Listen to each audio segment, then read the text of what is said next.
12,000 years ago, something happened so violently, so suddenly, that entire landscapes were erased as if they had never existed. Ice melted, oceans rose, animals vanished, and human memory fractured into myth. But what if this was not simply nature running its course? Why do cultures that never met remember floods at the same time? Why do monuments appear precisely when the world was supposedly restarting from nothing? Why do stones speak of stars no one should have known how to read?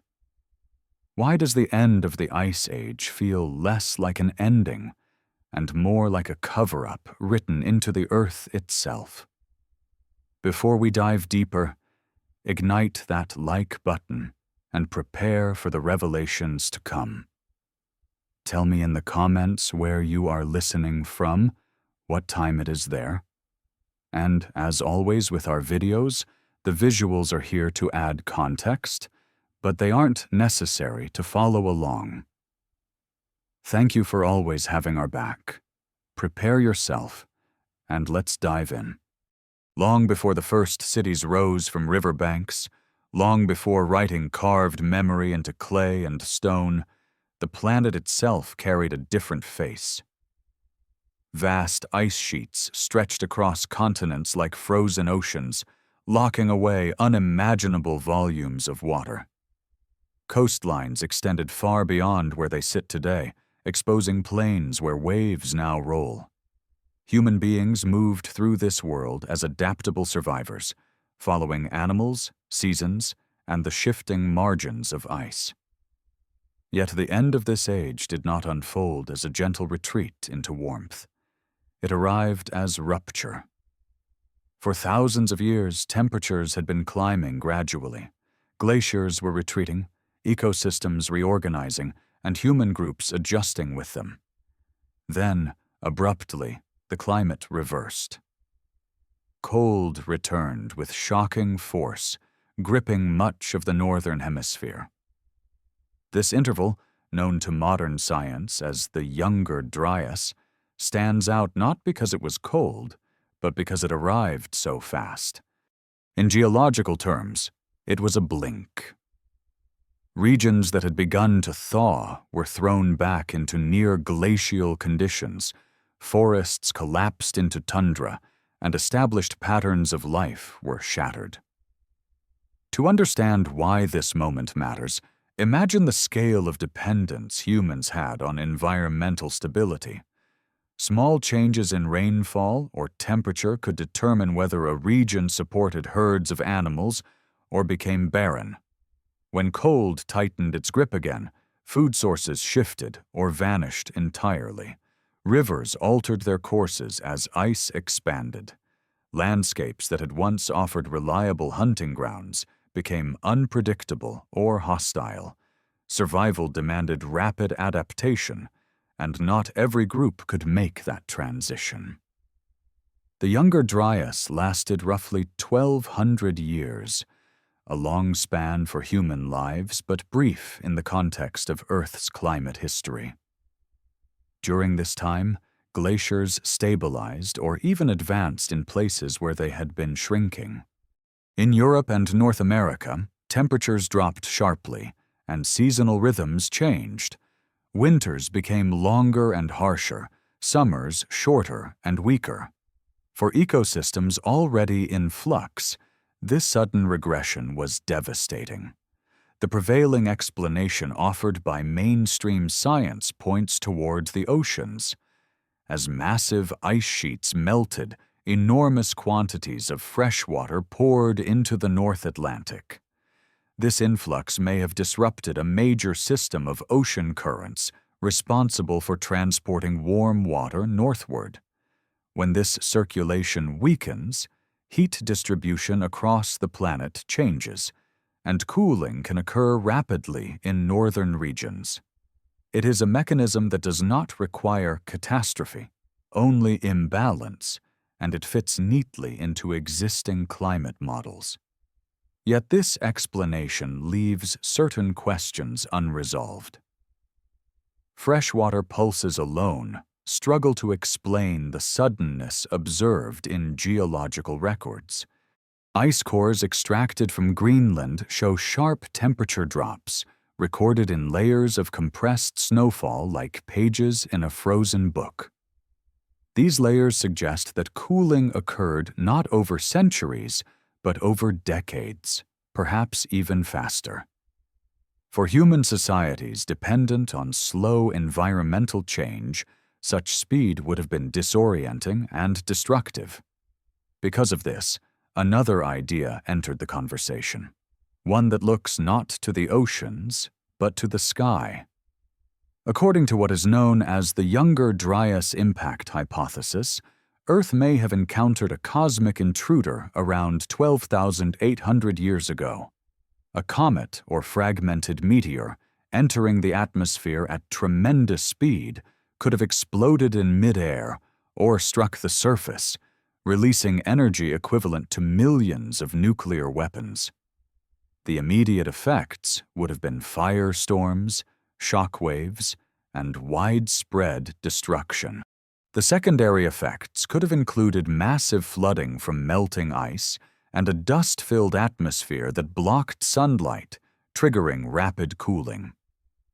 Supporters of this hypothesis point to subtle but intriguing traces left behind in ancient sediments.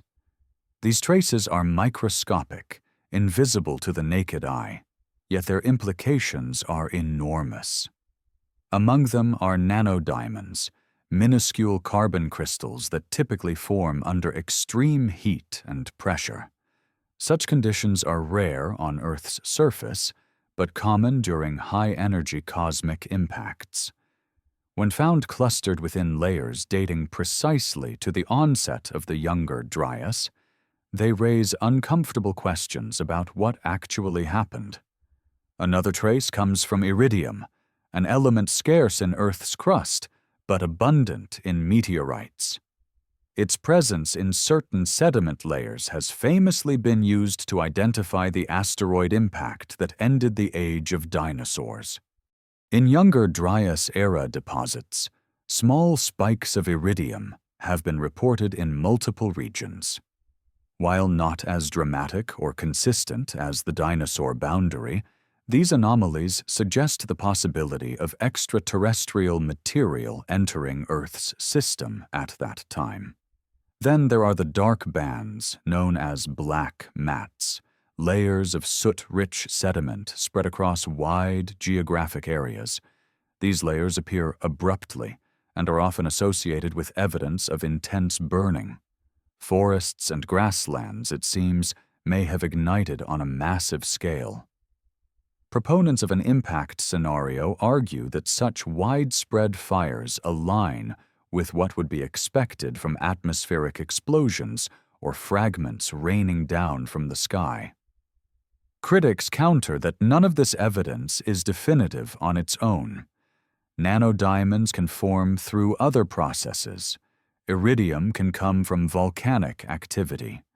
Fires can result from climate stress rather than cosmic disaster.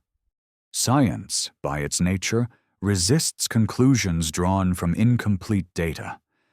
And yet, taken together, these signals form a pattern that is difficult to ignore.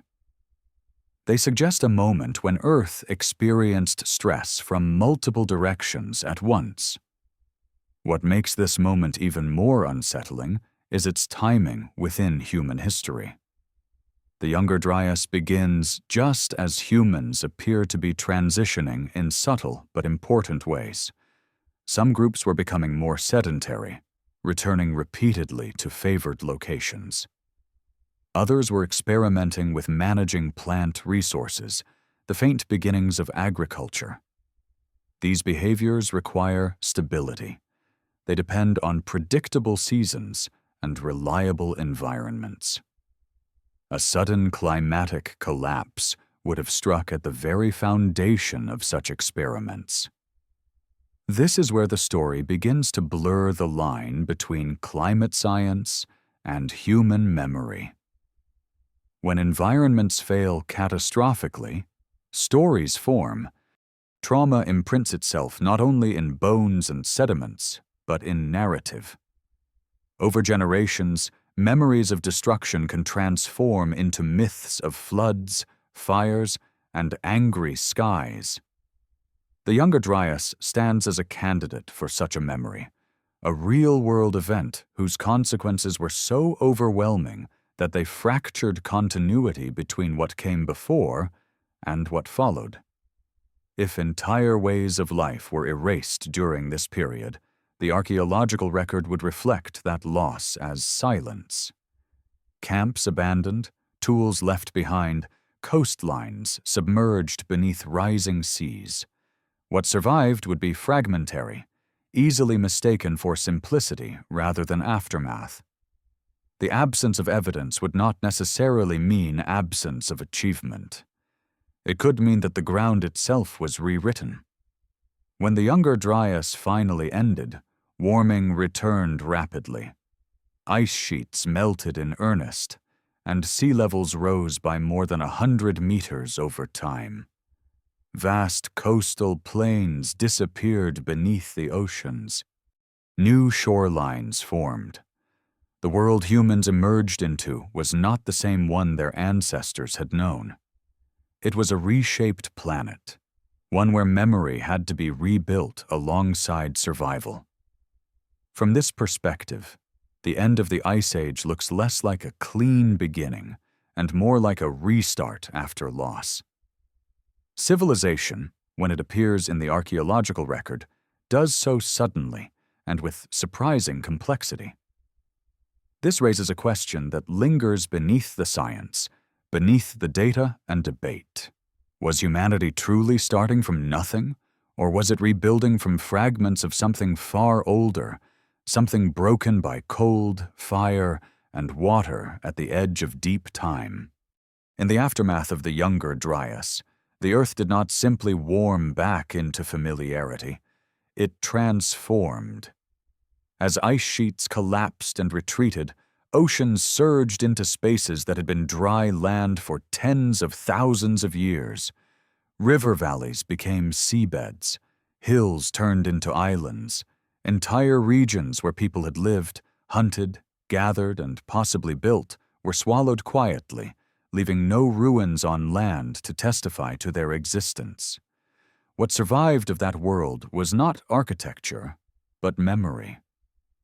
Sea levels rose by more than 100 meters over the course of this transition. To picture this, imagine today's coastlines pushed far inland, drowning plains that once stretched hundreds of kilometers outward. These were not empty margins. Coastlines are among the richest ecological zones on the planet, offering fish, shellfish, fresh water, fertile soil, and easy travel. If early human communities had begun forming semi-permanent settlements anywhere, these edges of land and sea would have been ideal. When the waters rose, they did not just flood land. They erased the most likely places where early complexity could have taken root. This reality creates a profound bias in how history is reconstructed. Archaeology is largely a land-based science. It depends on what remains visible or buried beneath soil that can be excavated. Submerged landscapes are far harder to study, requiring advanced technology, funding, and often sheer luck.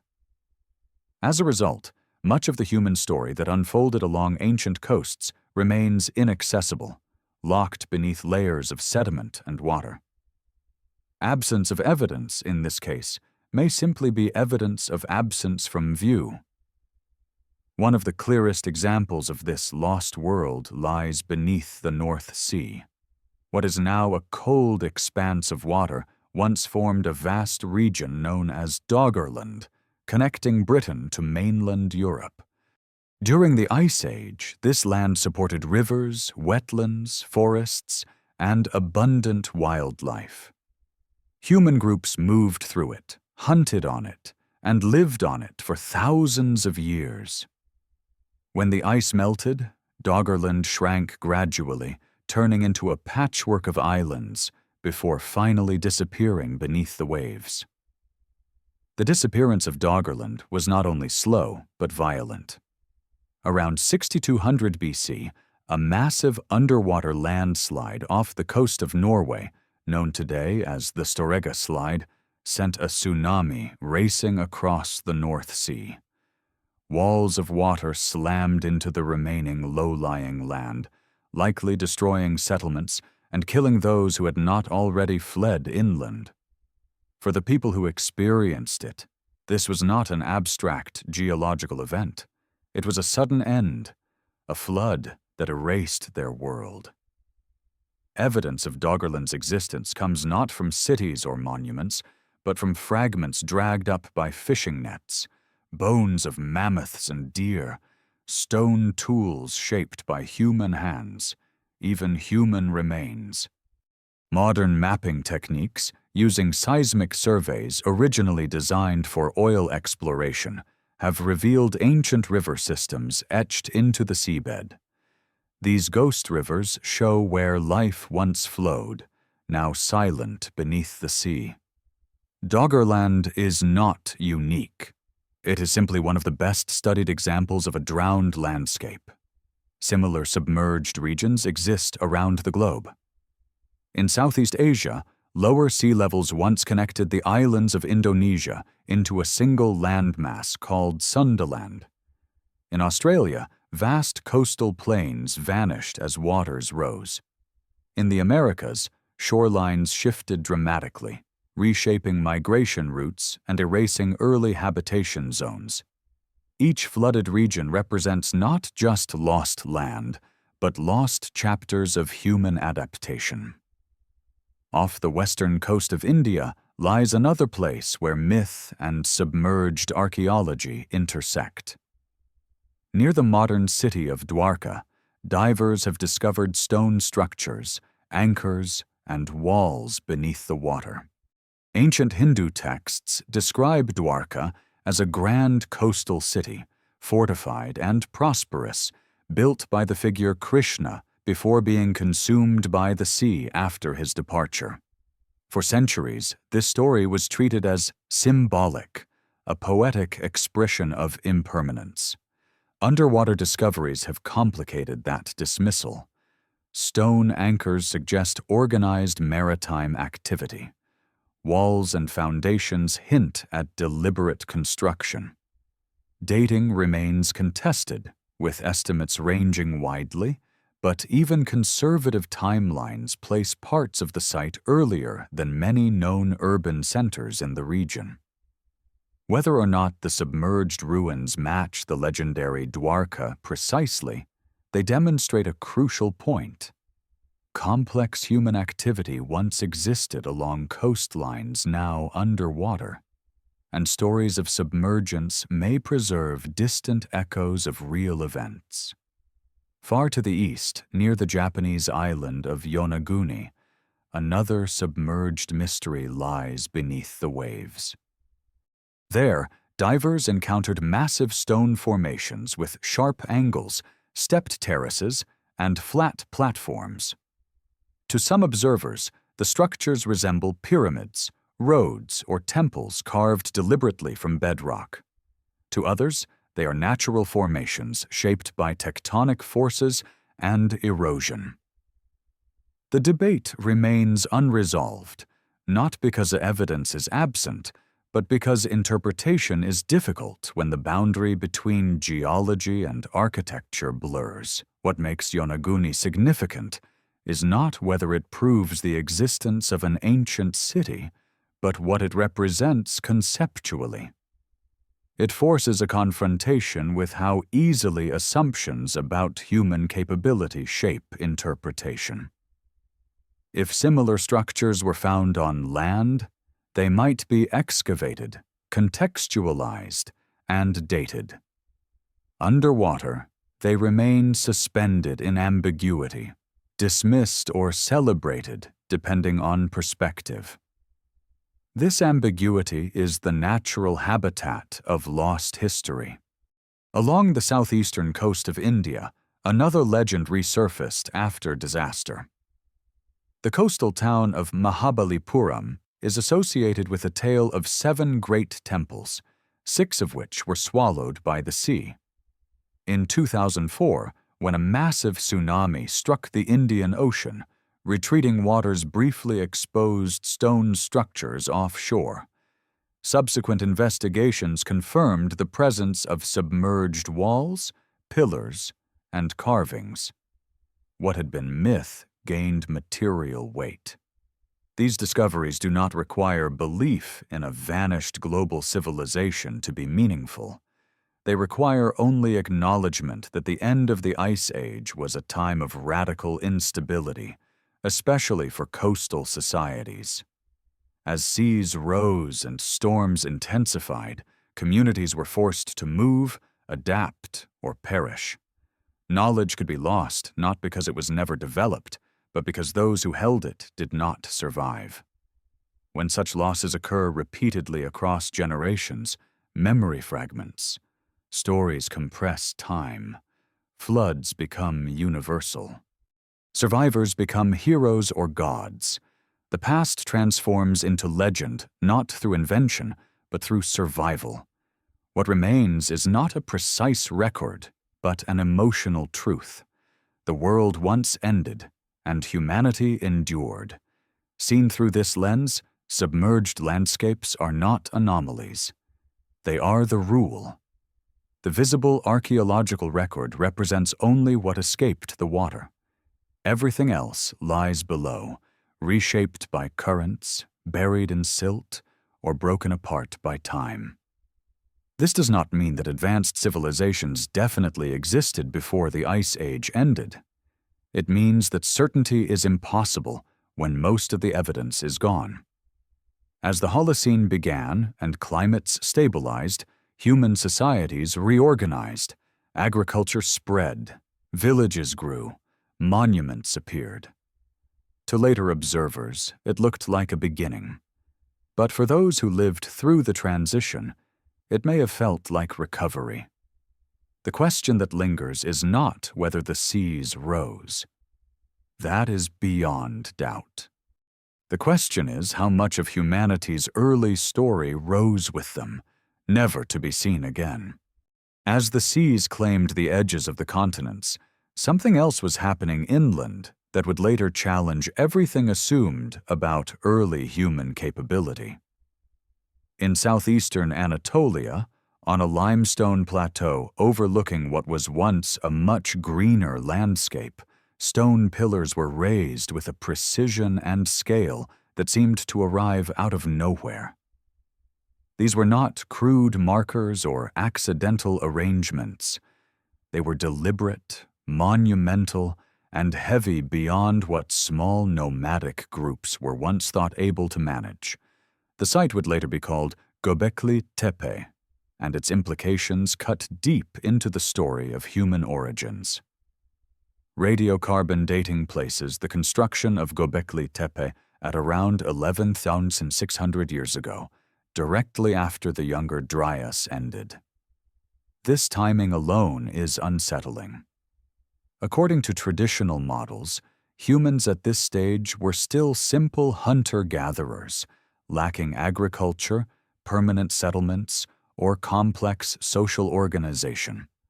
Yet here stood stone circles composed of pillars weighing many tons, carved with reliefs of animals, abstract symbols, and figures that suggest intention rather than decoration.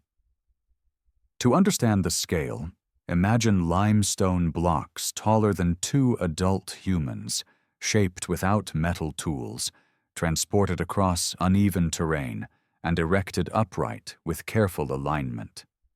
This process requires planning, labor coordination, and shared purpose across many individuals. Such effort implies leadership, tradition, and a worldview capable of justifying the expenditure of energy on something that did not directly produce food or shelter. Gobekli Tepe was not a village. It was something else entirely. The carvings themselves deepen the mystery. Snakes coil across stone surfaces. Foxes, boars, birds, and scorpions appear again and again. These are not random animals chosen for beauty. They are creatures tied to danger, transformation, death, and the boundary between worlds in many symbolic systems. Even without invoking later mythologies, the imagery conveys a preoccupation with forces beyond daily survival. Among these carvings, one pillar stands apart. Known today as Pillar 43, often called the vulture stone, it displays a dense arrangement of symbols: a large bird with outstretched wings, a scorpion below, smaller animals scattered across the surface, and a circular shape held aloft. Traditional archaeology interprets this imagery through ritual. Vultures, known to strip flesh from the dead, were associated with sky burials in some ancient cultures. The stone could represent a mythic narrative about death and renewal. Yet another interpretation emerged from an unexpected direction. Using astronomical software to reconstruct ancient skies, researchers proposed that the animals on the stone correspond to constellations rather than earthly creatures. The scorpion aligns neatly with the constellation Scorpio. Other figures match patterns associated with Sagittarius, Capricornus, and Virgo. The circular disk, they argue, represents a comet or celestial object. When the sky configuration is calculated backward, the alignment fits a date around 10,150 BC, remarkably close to the onset of the Younger Dryas. If this interpretation holds any truth, Gobekli Tepe becomes more than a ritual center. It becomes a record, not written in words, but carved in stone, preserving memory through symbol. In this view, the site functioned as a kind of memorial to a catastrophe witnessed by its builders or their immediate ancestors. The animals become markers in the sky. The stone becomes a map of disaster. Critics are quick to caution against such readings. Symbolism is flexible. Humans project patterns where none were intended. Constellations themselves are cultural constructs, not universal truths. Linking prehistoric art to precise astronomical events risks turning coincidence into narrative. These cautions are valid, but they do not erase the deeper issue Gobekli Tepe raises. Why does such complexity appear so early and so suddenly? Equally puzzling is what happened next. After centuries of use, the builders of Gobekli Tepe deliberately buried the entire site. Pillars were covered with rubble and soil, preserved rather than destroyed. This was not abandonment through neglect. It was an intentional act. The meaning of this burial remains unclear, but it suggests closure, perhaps the end of a tradition, or the sealing away of something no longer needed or no longer safe. The act of burial preserved Göbekli Tepe in extraordinary condition, but it also symbolized a transition. Shortly after this period, agriculture began to appear in the surrounding region. Wheat, barley, and legumes were domesticated. Permanent villages formed. The human relationship with the land changed fundamentally. Some scholars propose that sites like Gobekli Tepe may have driven this transition, not resulted from it. Feeding large groups of workers may have forced experimentation with cultivation, reversing the assumed order of civilization's development. If this is true, then the traditional narrative collapses. Instead of agriculture enabling religion and monument building, shared belief and ritual may have driven agriculture. Civilization in this light begins not with survival efficiency, but with meaning. And meaning often arises most powerfully after loss. The age gap adds further weight. Gobekli Tepe predates Stonehenge by more than 6,000 years. It is older than the Egyptian pyramids by an even greater margin. More time separates its builders from the pharaohs than separates the pharaohs from the present day. This distance forces a re-evaluation of assumptions about early human cognition and memory. The builders of Göbekli Tepe lived closer in time to the end of the Ice Age than to any classical civilization. They were not inventing from scratch. They were responding to a world recently reshaped. Their ancestors had seen coastlines drown, climates shatter, animals disappear. In such a context, preserving knowledge, marking time, and encoding memory would not be abstract pursuits. They would be acts of survival. This possibility resonates with broader patterns. Across the ancient world, early monumental sites often appear near the transition into the Holocene. They cluster around moments of stabilization after chaos. It is as if humanity, having survived something overwhelming, felt compelled to anchor itself, to create points of permanence in a world that had proven impermanent. Göbekli Tepe does not prove the existence of a lost global civilization. It does something more subtle and more dangerous to certainty. It demonstrates that the capabilities of Ice Age and post-Ice Age peoples have been underestimated. It shows that complex thought, symbolic communication, and large-scale cooperation did not require cities, writing, or kings. In the shadow of its pillars, the line between primitive and advanced dissolves. What remains is a picture of humans who remembered, who feared repetition, and who carved their understanding of the world into stone so it would outlast them. Whether that memory referred to stars, floods, or fire from the sky, it speaks to a deep awareness that history could break, and that knowledge, once lost, might never return unless it was anchored in something harder than flesh. When viewed this way, Göbekli Tepe stands not as an anomaly, but as a warning from the deep past. It tells of a moment when humans understood that the world could end suddenly, and that survival alone was not enough. Memory had to survive, too. When stone monuments rise before writing, the next place to search for continuity is not text, but myth. Myths are not random stories invented for entertainment. They are compressed memory, shaped by fear, survival, and repetition. When the same themes appear across continents among peoples who never met, they demand attention not as fantasy, but as residue. Across the world, cultures speak of a time when the sky turned hostile, the waters rose, and humanity was reduced to a few survivors who carried life into a new age. These stories differ in names and symbols, but they converge on structure.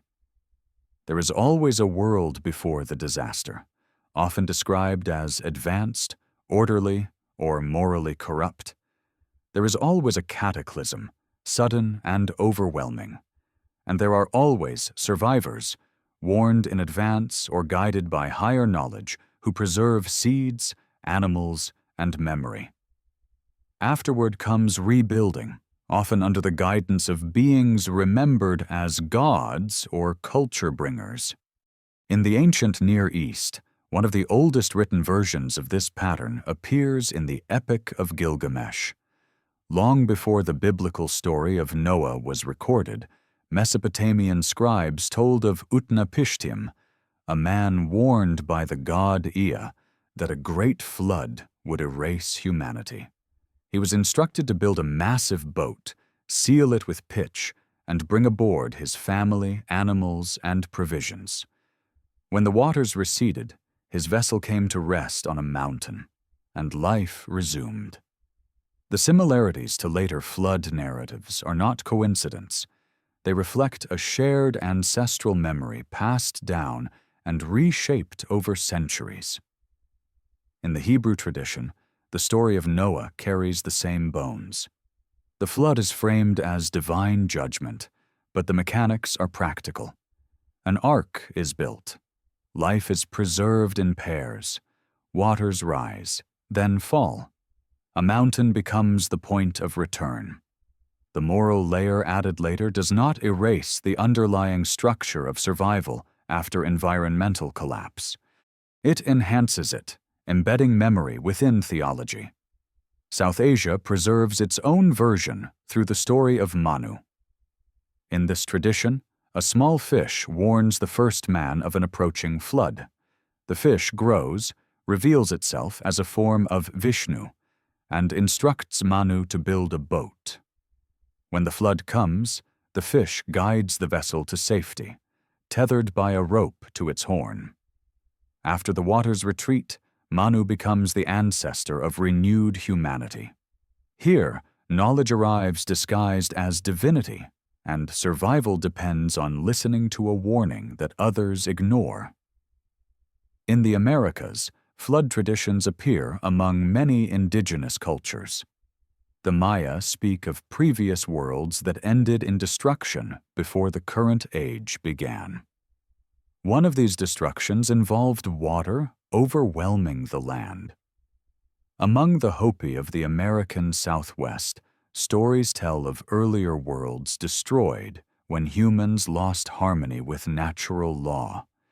In one version, survivors escaped a great flood by retreating to higher ground, guided by spiritual beings who taught them how to live correctly in the new world. These narratives span continents, climates, and languages. They do not align in detail, but they do not need to.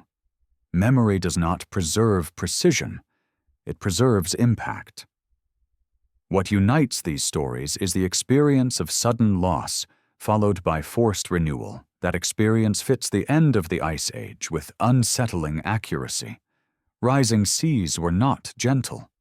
They advanced in pulses, sometimes rapidly, sometimes violently.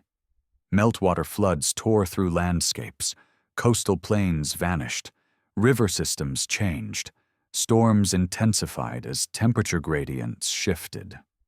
For people living close to the land, these were not abstract changes measured in millimeters per year. They were lived catastrophes. In such conditions, survivors would not have understood orbital mechanics or glacial dynamics. They would have understood that the world had turned against them. They would have remembered fire from the sky, endless rain, roaring water, and the death of animals that had once been plentiful. Over generations, these memories would transform into myth, not because they were false, but because language struggled to hold the scale of what had occurred. The figures remembered as gods in these stories often share striking traits. They arrive after the disaster. They bring knowledge. They teach agriculture, law, astronomy, and construction. In Mesoamerica, Quetzalcoatl is remembered as a civilizing figure who appears after destruction, associated with wind, water, and rebirth. In Egypt, Osiris is linked to the cycles of death and renewal, agriculture, and order restored after chaos. In Mesopotamia, Enki is a god of wisdom, water, and survival through floods. If viewed symbolically, these gods represent principles. But if viewed through the lens of survival memory, they can also represent people. Individuals or groups who endured catastrophe, preserved knowledge, and later appeared to less prepared populations as bearers of impossible understanding. To a scattered community struggling to rebuild, such figures would indeed seem divine. This interpretation does not require literal gods walking the earth. It requires only uneven survival. When some groups lose everything and others retain fragments of knowledge, the gap between them feels supernatural. Over time, storytellers elevate teachers into deities, not out of deception, but reverence. This process also explains why myths often emphasize warning and obedience. Those who listen survive. Those who dismiss the message perish. Embedded in this pattern is a lesson learned through trauma. Nature can change faster than belief, and survival depends on attention. Critics argue that flood myths are simply universal because floods are common. Rivers overflow. Storms happen everywhere. But this explanation weakens when the timing, scale, and narrative structure align so closely. Local floods do not erase worlds. They do not reset history. They do not require boats carrying the future of humanity. The Ice Age transition, however, did exactly that. It reshaped coastlines globally. It altered climate systems. It extinguished species. It forced migration on a massive scale. It did not happen once, but repeatedly, in pulses that could be remembered as a single overwhelming event. When myths speak of one flood, they may compress centuries of chaos into a single story. When they speak of divine punishment, they may be describing incomprehensible natural forces. When they speak of gods, they may be remembering survivors who carried knowledge across the rupture. Myth, then, becomes a bridge between archaeology and psychology. It fills the gaps left by submerged land and eroded structures. It preserves not facts, but truths of experience, and when read alongside geology and ancient sites, it begins to look less like fantasy and more like a human record written in emotion rather than stone. The end of the Ice Age did not only reshape the Earth, it reshaped memory itself. What came before became sacred, distant, and partially forbidden. What came after became the present, built on lessons half understood. Myths are not lies about the past. They are what remain when the past is too large, too violent to be remembered whole. If myths preserve memory through story, then monuments preserve it through alignment. Across the ancient world, stone structures rise not only from the ground, but toward the sky, fixed in orientations that mirror the movement of the heavens. This is not decoration. It is measurement. Long before telescopes or written astronomy, humans tracked the sun, moon, and stars with a precision that suggests deep time awareness rather than seasonal curiosity. The sky offers repetition, where the earth offers chaos. Stars rise and set in predictable paths. Solstices return on schedule. Eclipses follow cycles. For people living in a world that had recently collapsed under climatic violence, the heavens would have represented stability, a system that endured when landscapes failed. Encoding knowledge into stone was a way to anchor human memory to something that could not be washed away. One of the most important celestial phenomena encoded in ancient structures is the slow wobble of Earth's axis, known as the precession of the equinoxes. This motion, completing a full cycle roughly every 26,000 years, causes the background stars behind the sun at the equinoxes to shift gradually over millennia. It is not something easily noticed within a single lifetime. Recognizing it requires observation across many generations, or inheritance of knowledge from those who came before. Mainstream archaeology accepts that ancient peoples tracked the sun and moon closely. What remains controversial is whether they understood precession. Yet the repeated appearance of stellar alignments tied not just to seasons but to specific constellations suggests something deeper. These patterns appear across cultures separated by oceans, raising questions about independent discovery versus shared inheritance. In Britain, Stonehenge stands as one of the most studied examples of celestial architecture. Its massive stones are aligned with the rising sun at the summer solstice and the setting sun at the winter solstice. On these days, light passes through carefully positioned stones, marking the longest and shortest days of the year. This required precise planning, long-term observation, and a reason to care deeply about solar extremes. Stonehenge was not built all at once. It evolved over centuries, implying continuity of purpose. Knowledge had to be preserved accurately enough that later builders could maintain alignment. This preservation could not rely on writing. It depended on oral transmission, ritual repetition, and architectural memory. In Ireland, Newgrange offers an even more striking example. This Neolithic passage tomb, older than Stonehenge and the Egyptian pyramids, is aligned so that during the winter solstice, a narrow beam of sunlight enters the passage and illuminates the inner chamber. For a few minutes each year, darkness gives way to light in the deepest part of the structure. The symbolism is unmistakable: rebirth at the darkest point of the cycle. Such precision required not only observation, but prediction. Builders had to anticipate where the sun would rise years in advance, accounting for horizon changes and construction tolerances. This level of planning suggests a culture that valued time beyond immediate survival, one concerned with cycles that outlast individuals. In Egypt, the pyramids of Giza add another layer to this pattern. The three main pyramids are aligned with extraordinary accuracy to the cardinal directions, deviating by only fractions of a degree.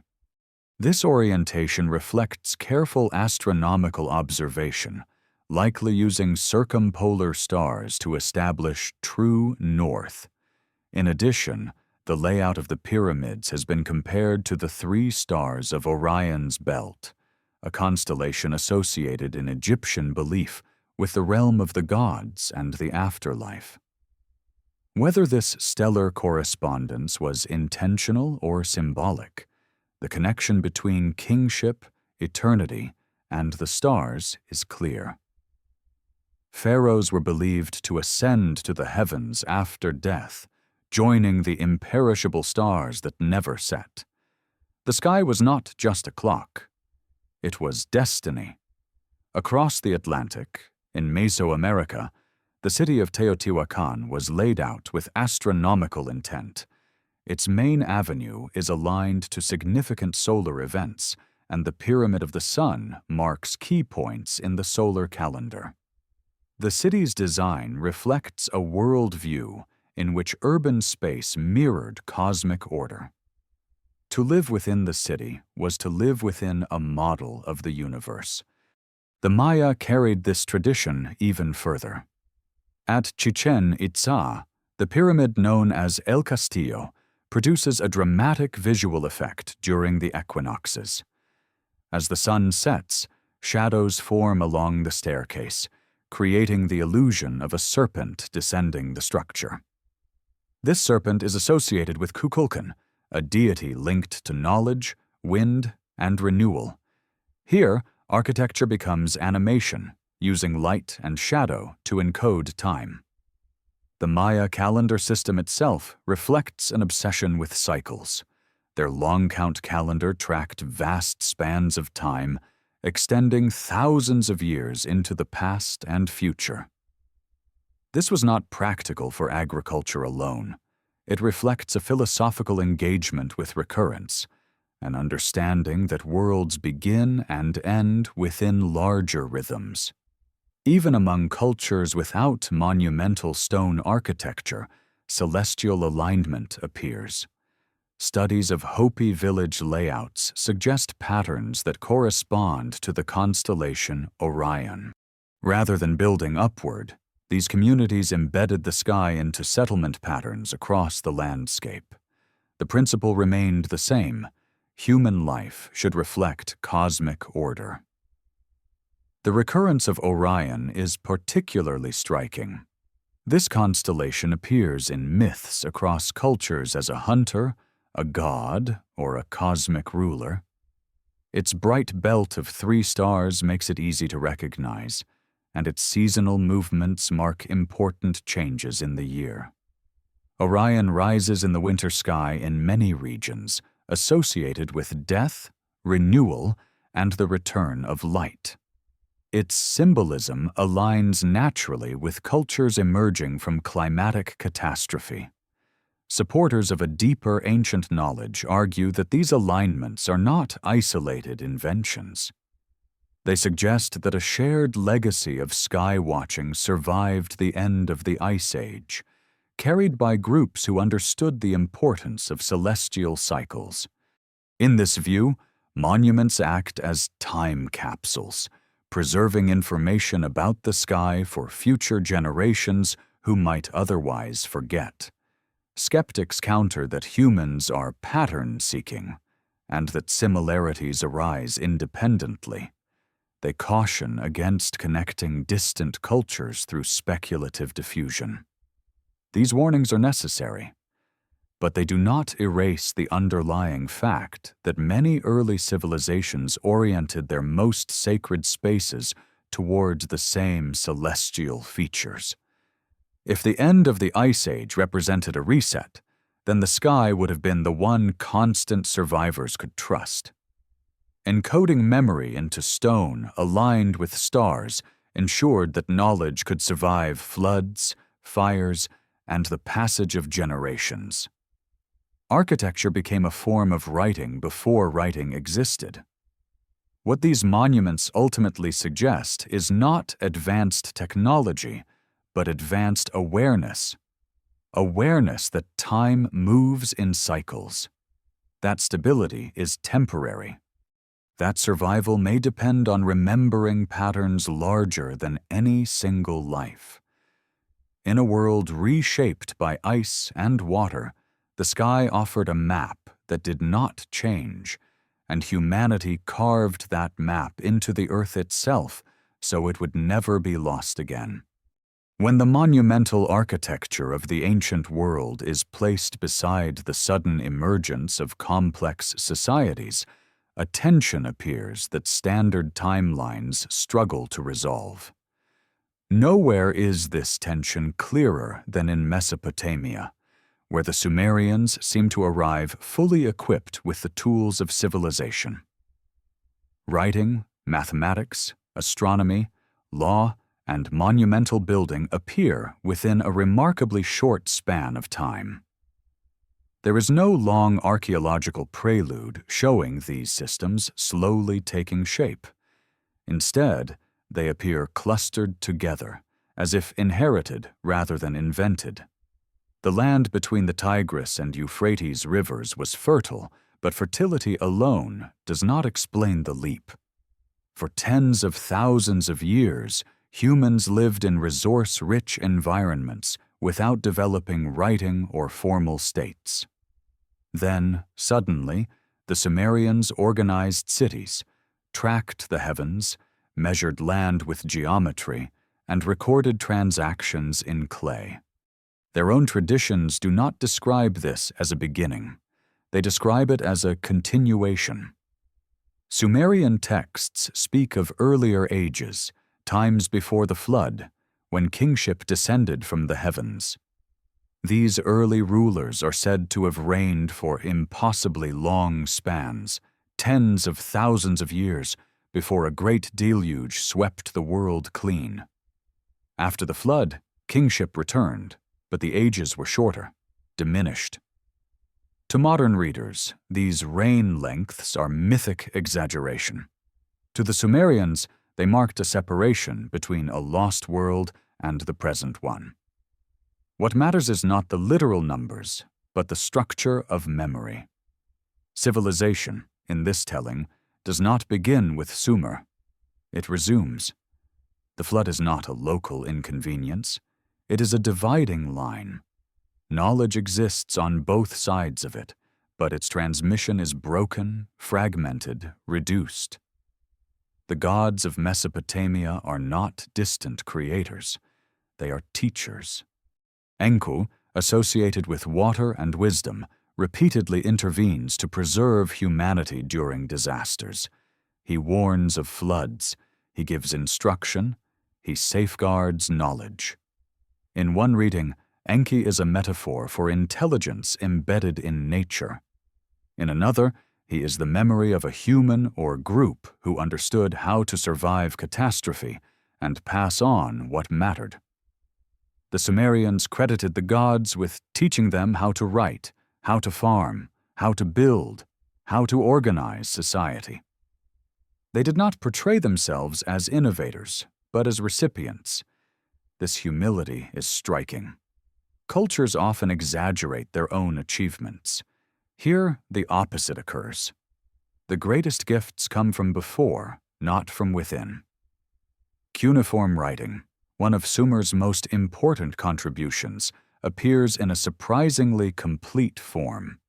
Early tablets already show standardized symbols, accounting systems, and grammatical structure. There is no extended experimental phase preserved in the archaeological record. The system works from the start. This does not mean it appeared overnight, but it suggests that much of its development occurred elsewhere or earlier, outside the narrow window we can see. The same pattern appears in mathematics. Sumerians used a base 60 system, dividing circles into 360 degrees, an approach still embedded in modern timekeeping and geometry. They calculated areas, volumes, and astronomical cycles with sophistication. Such systems require abstraction and long-term refinement. They are not intuitive leaps made by isolated farmers. Astronomy offers another clue. Sumerian star lists and celestial observations reflect careful tracking of planetary movements. They recognized cycles, recorded omens tied to eclipses, and linked the heavens to earthly events. This was not casual stargazing. It was systematic, institutionalized knowledge. Traditional explanations point to gradual accumulation. Favorable geography led to surplus. Surplus allowed specialization. Specialists refined tools. Over generations, complexity emerged. This model explains much, but it does not fully account for the compression of advancement seen in early Mesopotamia. It assumes continuity where the record suggests interruption. If the end of the Ice Age disrupted earlier societies, forcing survivors to scatter and rebuild, then the sudden appearance of advanced systems becomes easier to understand. Knowledge would not need to be reinvented, only reassembled. Fragments carried by different groups could converge in fertile regions, creating a critical mass of inherited ideas. This would also explain why similar themes appear across distant cultures. In Egypt, gods like Thoth are credited with giving writing and mathematics. In Mesoamerica, Quetzalcoatl brings calendars and agriculture. In South Asia, divine figures establish law and order after chaos. The pattern repeats. Civilization arrives as a gift from remembered ancestors or gods, not as a human invention from nothing. From the perspective of survivors, this framing makes sense. If the previous world was destroyed, preserving knowledge would become sacred, teaching would become ritualized, memory would be protected through myth. Over time, the line between human teacher and divine benefactor would blur. This interpretation does not require a single global civilization. It requires only uneven survival and selective memory. Some groups lose everything. Others retain pieces. When they meet again, the disparity feels absolute. Knowledge becomes magic. Skill becomes divinity. The archaeological record supports disruption. Many regions show gaps around the end of the Ice Age. Settlements disappear. Tool traditions change abruptly. New cultural patterns emerge with little overlap. These gaps are often attributed to climate stress and migration, but they also represent loss. Entire ways of life may have vanished without leaving clear traces. When agriculture spreads, it does so rapidly, adapting to different environments with surprising speed. Wheat, barley, rice, and maize are domesticated independently, yet the social transformations they trigger follow similar paths. Villages grow, hierarchies form, monuments rise, calendars appear. This parallel development hints at shared underlying concepts, even if the crops differ. The idea that humanity repeatedly rebuilds after collapse is not pessimistic. It is realistic. Resilience does not mean continuity, it means recovery. Each recovery carries scars. Each new beginning is shaped by what was lost. In this light, early civilizations look less like sudden miracles and more like the visible peaks of a much older, largely submerged landscape of human experience. What we see are not first steps, but steps taken again, informed by memory that survived in fragments. The Sumerians did not invent civilization in isolation. They stood at a crossroads of inheritance, geography, and survival. Their greatness lies not in originality alone, but in synthesis. They gathered what remained, organized it, and gave it form. What came before them may never be fully known. Coastlines are gone, settlements lie underwater, stories have blurred into myth. But the pattern persists. Knowledge appears where survival allowed it to persist. Civilization emerges not from emptiness, but from remembering how to begin again after the world has already ended once. The idea that civilization emerges, collapses, and emerges again does not end in Mesopotamia. It extends into how ancient cultures understood time itself. For many early societies, history was not a straight line moving forward, but a wheel turning through repeating ages. This worldview did not arise from abstract philosophy. It was shaped by lived experience, by the recognition that stability could vanish and return in forms both familiar and altered. Among the Maya, time was not simply counted, it was inhabited. Their calendars did more than track days for planting or ritual. They mapped vast cycles of creation and destruction. According to Mayan tradition, the present world was not the first. Several worlds had existed before, each ending in catastrophe. Some were destroyed by fire, others by flood, others by forces less easily described. Humanity was remade each time, altered but continuous, carrying fragments of memory forward. The structure of the Mayan long count calendar reflects this mindset. It extends backward thousands of years before the Maya themselves built cities, and forward far beyond their own era. This was not prophecy in the modern sense. It was an assertion that time itself is cyclical, that beginnings are always rooted in endings. The famous turnover of the long count in 2012 was never meant as an apocalypse, but as a renewal, the completion of one great cycle, and the start of another. This cyclical view appears again in South Asia. Hindu cosmology describes vast epochs known as yugas, each lasting hundreds of thousands of years.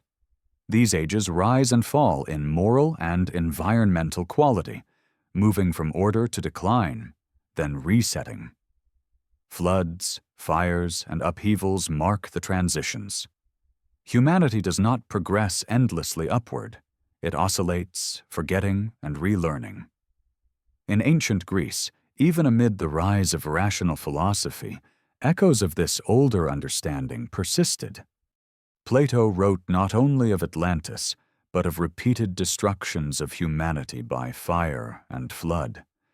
He suggested that Greek civilization itself was young, repeatedly set back by disasters that erased memory and forced survivors to begin again without knowledge of what came before.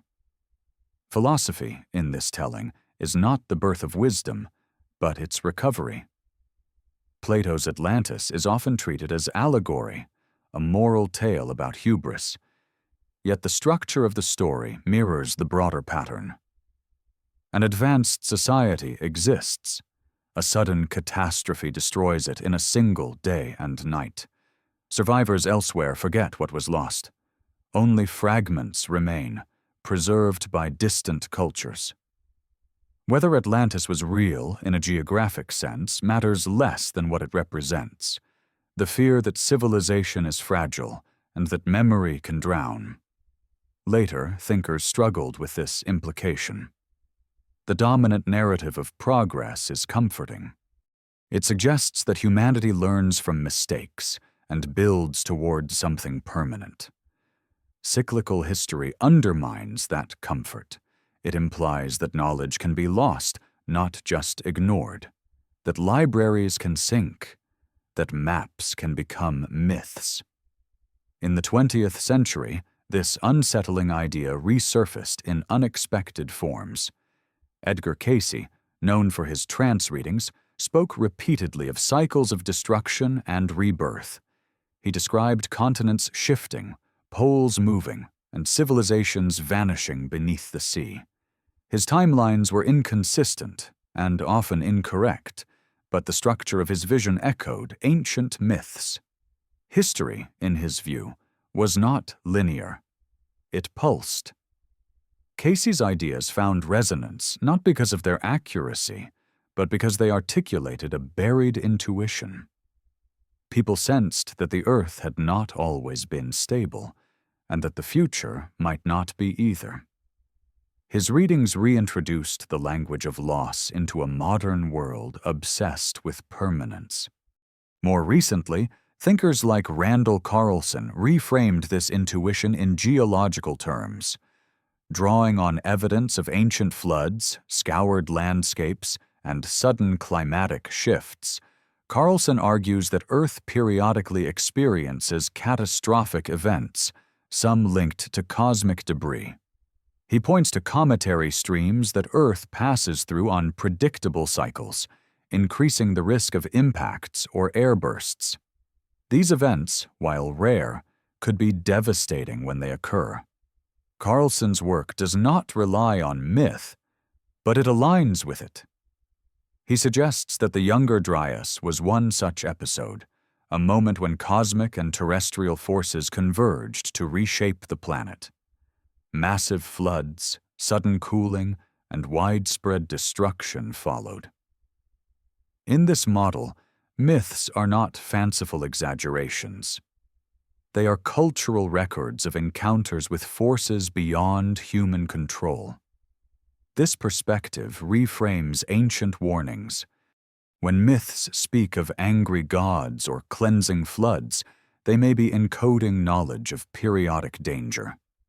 The gods become placeholders for forces not yet understood. The lesson is not obedience to divine will, but respect for cycles larger than civilization. Modern science offers its own cyclical framework through orbital mechanics. The slow changes in Earth's tilt, wobble, and orbit govern the timing of ice ages. These cycles unfold over tens of thousands of years, far beyond the scale of individual societies, yet their effects are profound. Glaciers grow and melt, seas rise and fall, habitable land expands and contracts. What orbital cycles do not explain is how sudden some transitions appear. The Younger Dryas stands as a reminder that gradual systems can produce abrupt outcomes. Feedback loops amplify change. Thresholds are crossed. Stability collapses quickly. For those living through it, the distinction between gradual and sudden is meaningless. The result is the same: loss. When ancient cultures encoded time as cyclical, they were not rejecting progress. They were acknowledging vulnerability. They recognized that survival required humility, memory, and adaptation. Progress without memory was dangerous. Forgetting past collapses invited repetition. This understanding also explains why ancient societies invested so heavily in preservation. Monuments aligned with the sky, myths repeated endlessly, rituals reenacted creation and destruction. These were not superstitions. They were technologies of memory, designed to carry warnings across generations that might never experience catastrophe firsthand. In a stable climate, such warnings fade. Success breeds confidence. Knowledge becomes specialized, abstracted away from survival. The past feels irrelevant. Yet the deep time perspective preserved in myth insists otherwise. It whispers that stability is temporary and that civilization has fallen before. The recurring theme across cultures is not despair, but continuity through disruption. Humanity survives, but not unchanged. Each cycle leaves traces, shaping beliefs, institutions, and fears. The present world, from this view, is not the pinnacle of a straight ascent, but one moment in a long sequence of fragile successes. Understanding this does not diminish human achievement. It places it in context. It reminds us that what has been built can be lost, and that what was lost may have once been greater than we imagine. The past is not empty behind us. It is layered, fractured, and partially submerged, waiting for moments of recognition when myth, geology, and archaeology briefly align. In those moments, history stops looking like a line and starts looking like a wave, rising, breaking, and rising again. The scientific story of Earth's climate does not reject catastrophe, but it frames it within rhythm. Long before modern satellites or ice cores, a Serbian mathematician named Milutin Milankovic began calculating how subtle changes in Earth's movement shape the fate of ice and warmth across the planet. His work revealed that climate is not governed by chaos alone, but by celestial mechanics acting over immense spans of time. Milankovic identified 3 primary cycles that influence how sunlight reaches Earth. The first is eccentricity, the gradual shift of Earth's orbit from nearly circular to slightly oval and back again over roughly 100,000 years. When the orbit stretches, the difference between Earth's closest and farthest distance from the Sun increases, subtly altering the energy the planet receives. The second cycle is obliquity, the tilt of Earth's axis.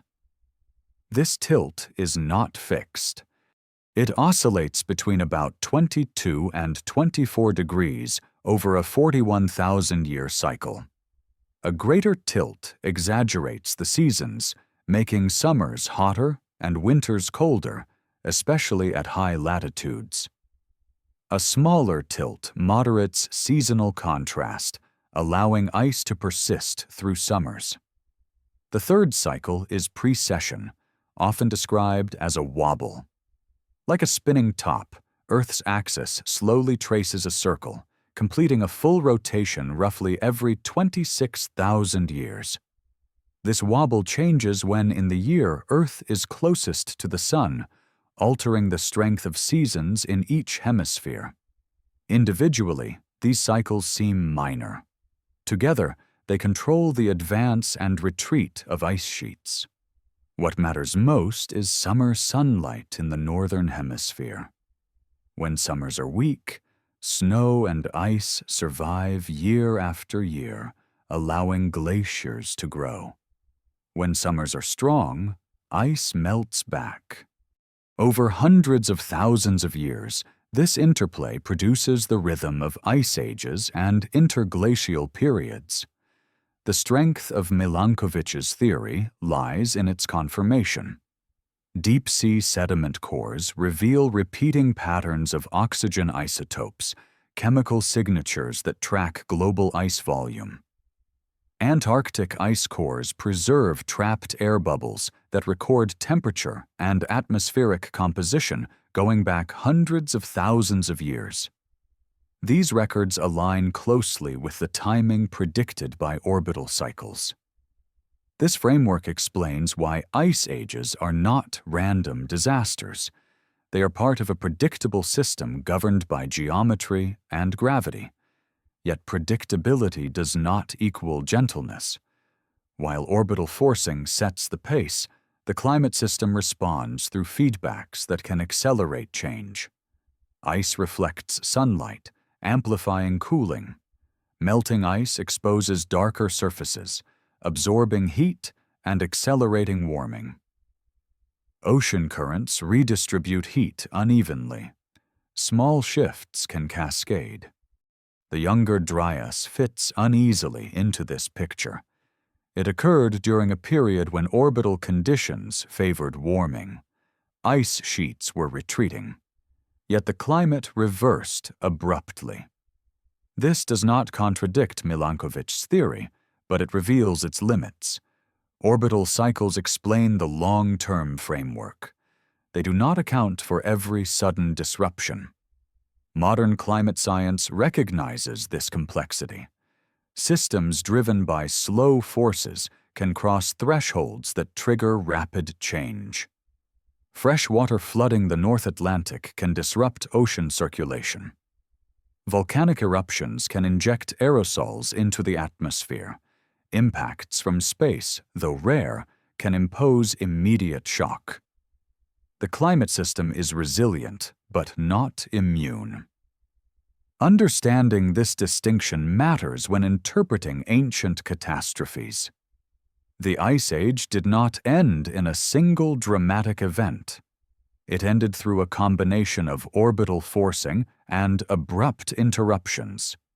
To those living through it, these distinctions would have been meaningless. What mattered was the outcome. The land changed faster than adaptation allowed. Milankovitch's cycles also reveal something unsettling about time. Human history occupies a narrow band within these vast oscillations. Civilizations rise and fall within periods that, climatically speaking, are temporary pauses. The Holocene, the warm interglacial period that began around 11,700 years ago, is one such pause. It is unusually stable compared to previous interglacials, a calm window in which agriculture, cities, and technology could flourish. Without human influence, this stability would not last forever.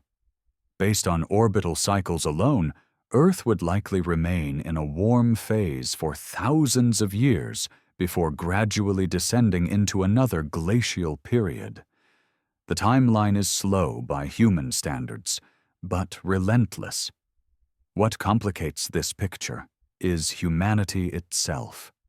Industrial activity has altered atmospheric composition, increasing greenhouse gas concentrations beyond natural levels. This has warmed the planet rapidly, potentially delaying the onset of the next ice age. In effect, human actions have overridden part of the natural orbital rhythm, at least temporarily. This does not eliminate the possibility of abrupt change. In fact, it introduces new risks. Melting ice sheets release fresh water into the oceans, potentially weakening major circulation systems. Permafrost thaw releases methane, amplifying warming. Feedbacks once driven slowly by orbital shifts are now being triggered by human activity. The past offers a warning here. The Younger Dryas shows that climate can flip states quickly when pushed past a threshold.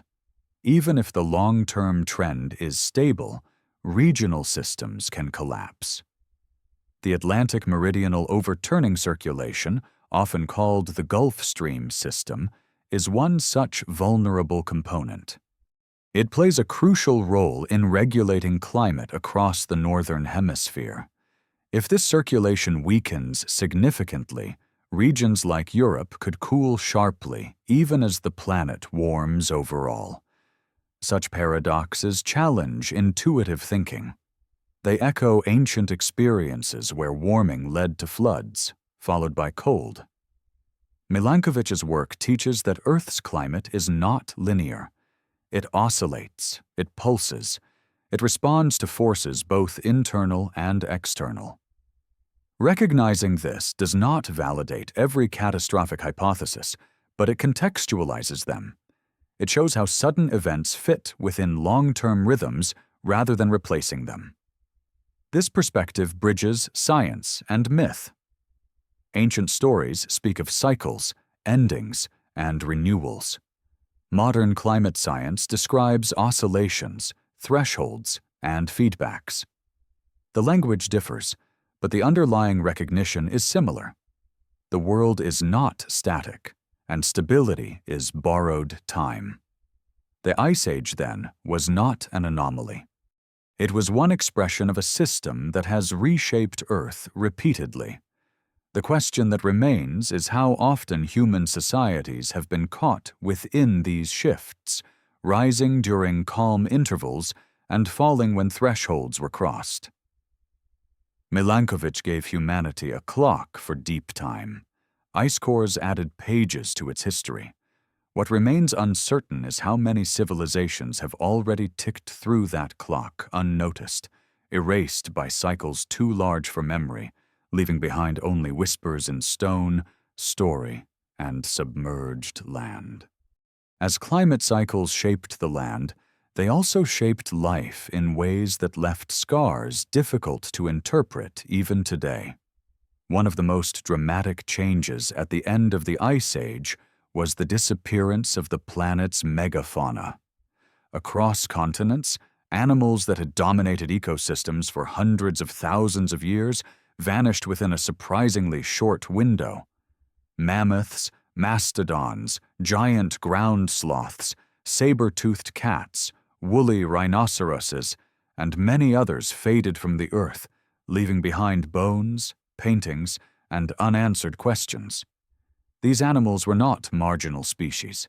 They were keystone giants, shaping vegetation, dispersing seeds, and influencing predator-prey balance. Their extinction rewrote entire ecosystems. Grasslands transformed, forests expanded or collapsed. Human hunting practices changed overnight as familiar prey disappeared. The speed of this transition remains one of the most unsettling features of the late Ice Age. Traditional explanations fall into three categories. Climate change altered habitats faster than large animals could adapt. Human hunting pressure pushed already stressed species past the point of recovery. Catastrophic events, such as sudden cooling or widespread fires, delivered a final blow.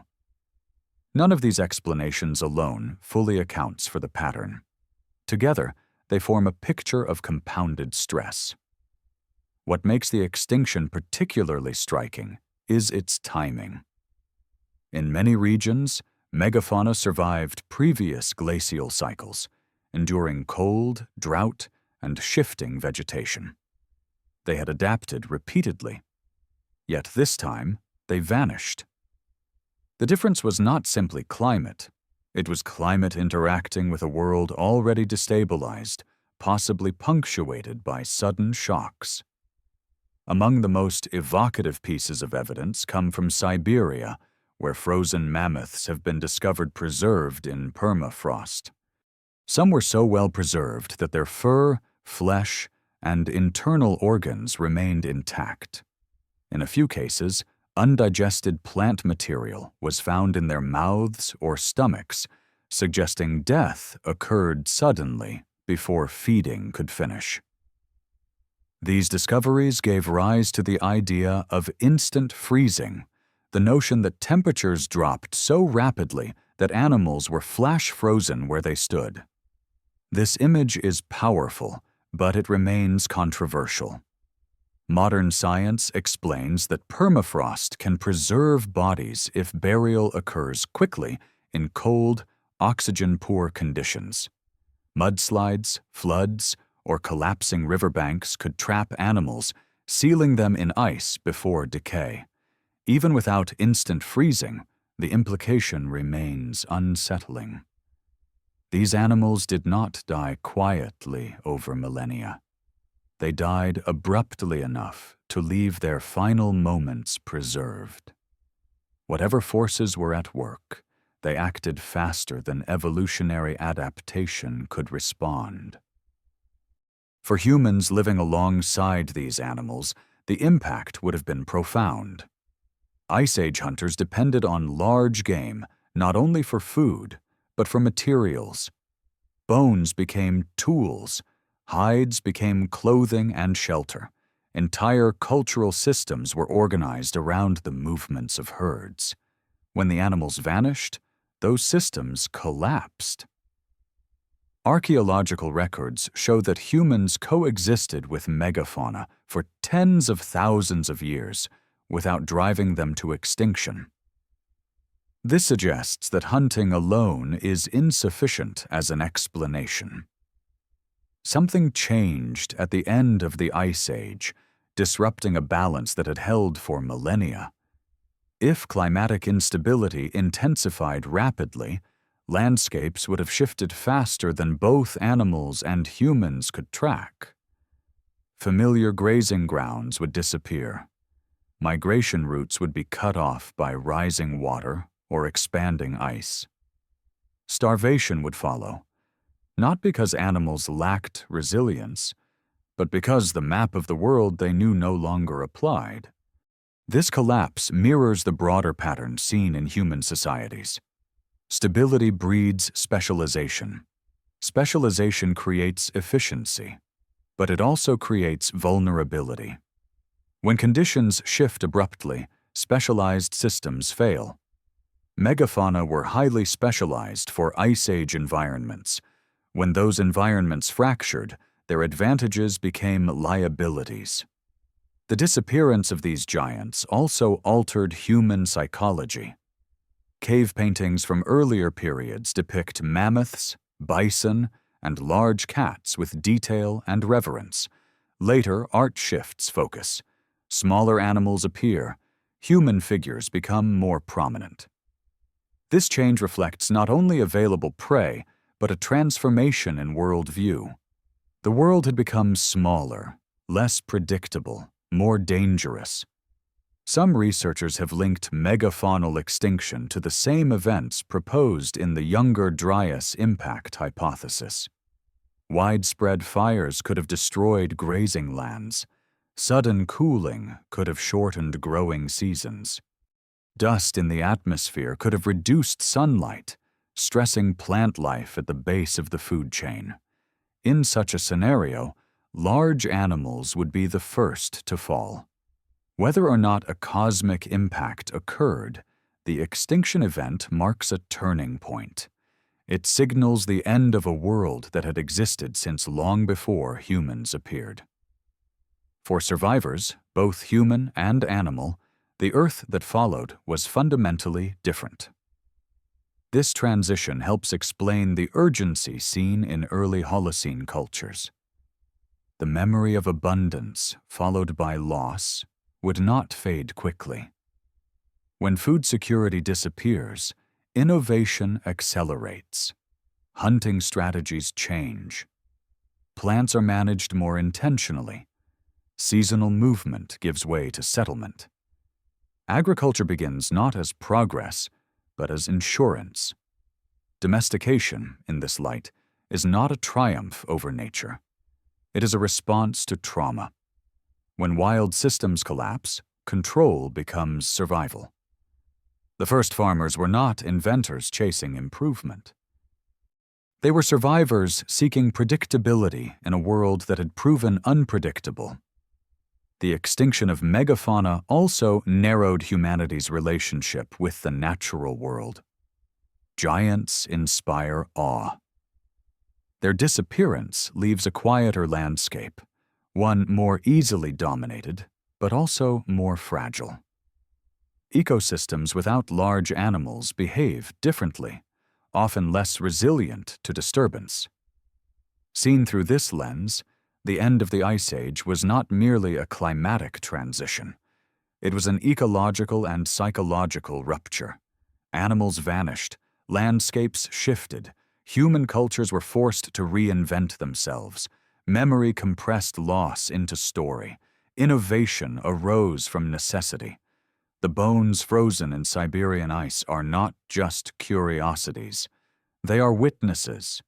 They testify to a moment when the rules changed, when survival demanded transformation, and when both humans and animals paid a price for a world that crossed a threshold too quickly to negotiate. What followed was not the dawn of progress, but the aftermath of collapse.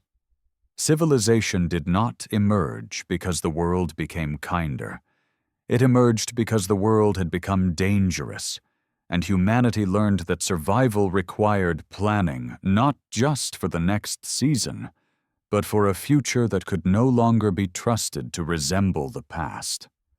By the time the Holocene settled into relative calm, humanity had already learned a difficult lesson. Nature does not negotiate. The world could change faster than tradition, faster than belief, faster than memory itself. In the wake of extinctions, floods, and shifting climates, human societies did not simply recover. They reorganized around the idea that knowledge had to be preserved, guarded, and transmitted with care. Out of this urgency emerged the figures remembered as culture bearers, teachers who appeared after disaster and reshaped the future. Across ancient traditions, these figures share striking similarities. They arrive when humanity is scattered and vulnerable. They bring practical skills, agriculture, architecture, calendars, laws. They establish order where chaos reigned. Over time, they become gods. Not because they wielded supernatural power, but because they carried something rarer: memory. In Mesoamerica, Quetzalcoatl is remembered as a civilizer, a being associated with wind, water, and renewal. He teaches people how to grow maize, how to measure time, how to live in balance with the cosmos. His departure is often framed as a loss, a promise of return. In Egypt, Thoth is credited with giving writing, mathematics, and sacred knowledge. He is not a warrior god, but a keeper of records, a guardian of order after disorder. In Mesopotamia, Enki fulfills a similar role. He is the god of wisdom and fresh water, a protector of humanity during floods. He warns survivors, guides them, and preserves the knowledge needed to rebuild. In South Asia, figures associated with Vishnu appear in different forms to restore balance after cosmic disruption. Each culture names these figures differently, but their function remains constant. These parallels invite interpretation. From one perspective, they reflect archetypes embedded in the human psyche. From another, they preserve distorted memories of real people or groups who survived catastrophic events with knowledge intact. In small, struggling communities, such survivors would appear extraordinary. Skills that took generations to develop would seem miraculous when reintroduced suddenly. This does not require a single lost civilization ruling the world. It requires selective survival. Some groups lose everything. Others retain fragments. When these fragments are shared, the effect is transformative. The recipients see a leap where the teachers see continuity. The archaeological record supports moments of abrupt advancement. In multiple regions, complex practices appear with little visible development. Writing systems emerge functional. Architectural techniques arrive refined. Calendars align with astronomical cycles that require long-term observation. These developments do not violate human capability. They challenge assumptions about isolation. Knowledge can travel invisibly. Oral tradition leaves few traces. Teaching does not fossilize. When carried across generations and distances, it can reappear without leaving a clear trail of experimentation behind it. To later observers, it looks like invention. To those who inherited it, it feels like remembrance. This perspective reframes the role of myth. Rather than fantasy, myth becomes a vessel for preserving knowledge through narrative. When literacy is absent, story becomes the archive. Gods become symbols for principles and people. Their immortality reflects the endurance of what they represent.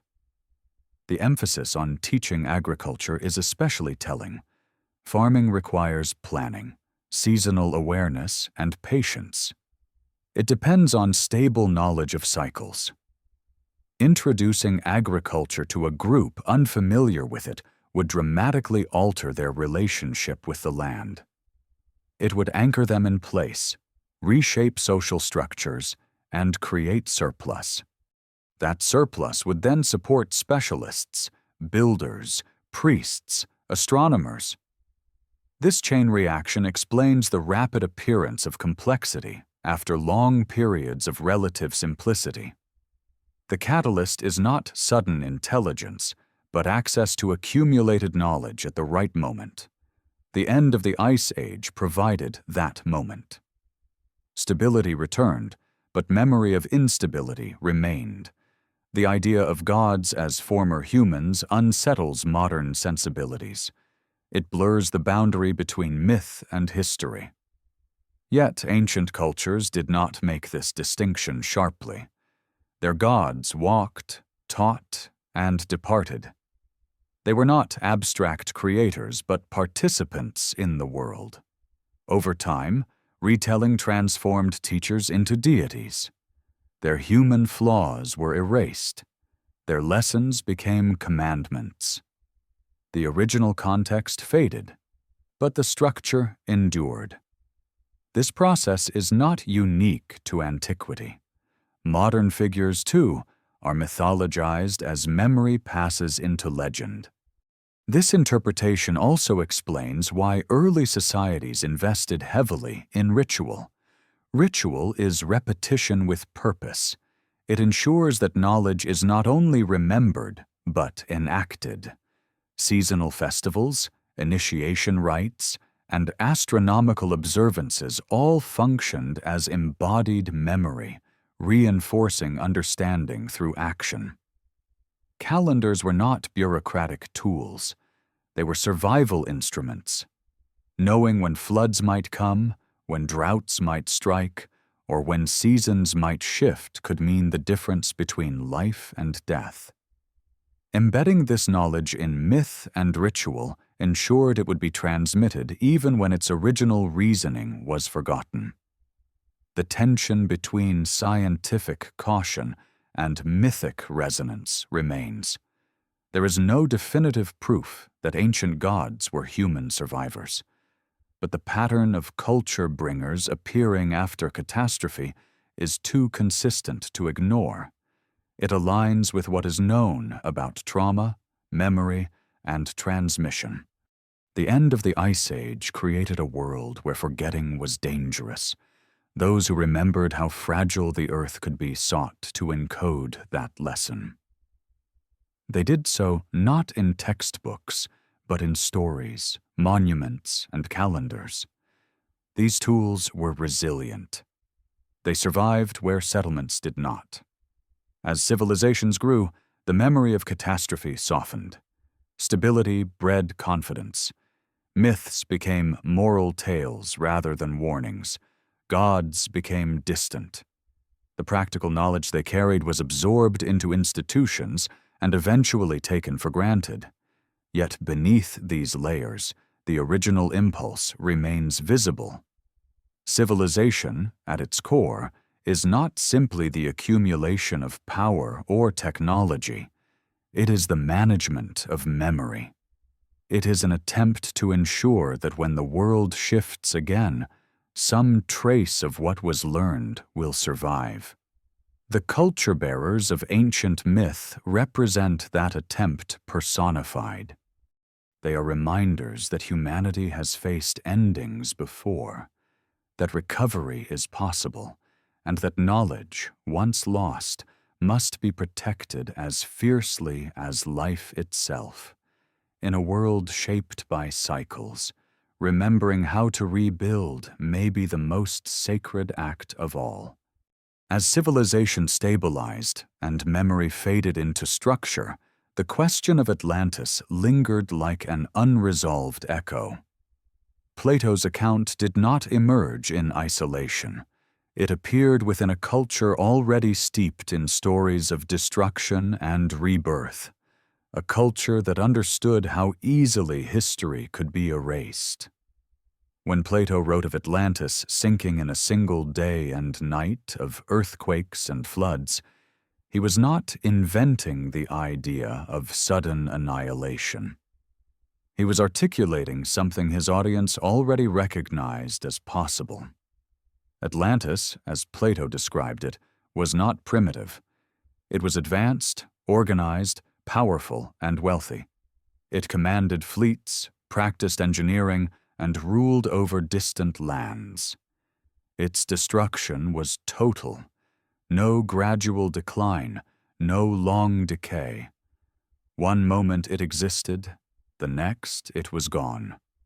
The survivors did not rebuild it. They remembered it. Plato framed the story as one passed down through Egyptian priests, preserved in temple records far older than Greek civilization itself. Whether this transmission was literal or rhetorical, it reveals something important. Egypt, like Mesopotamia, possessed its own memory of floods and ancient resets. The Nile brought life, but uncontrolled water brought devastation. Egyptian cosmology revolved around order, emerging from chaos again and again. The timeline Plato gives for Atlantis places its destruction around 9600 BC, a date that aligns closely with the end of the Ice Age and the final melting pulses that reshaped global coastlines. This coincidence has fueled centuries of speculation. It is not proof, but it is suggestive. When sea levels rose rapidly, vast coastal regions vanished. Entire landscapes would have been swallowed. To those who lived through it, land did not slowly retreat. It disappeared. Interpreted this way, Atlantis does not need to be a single island empire.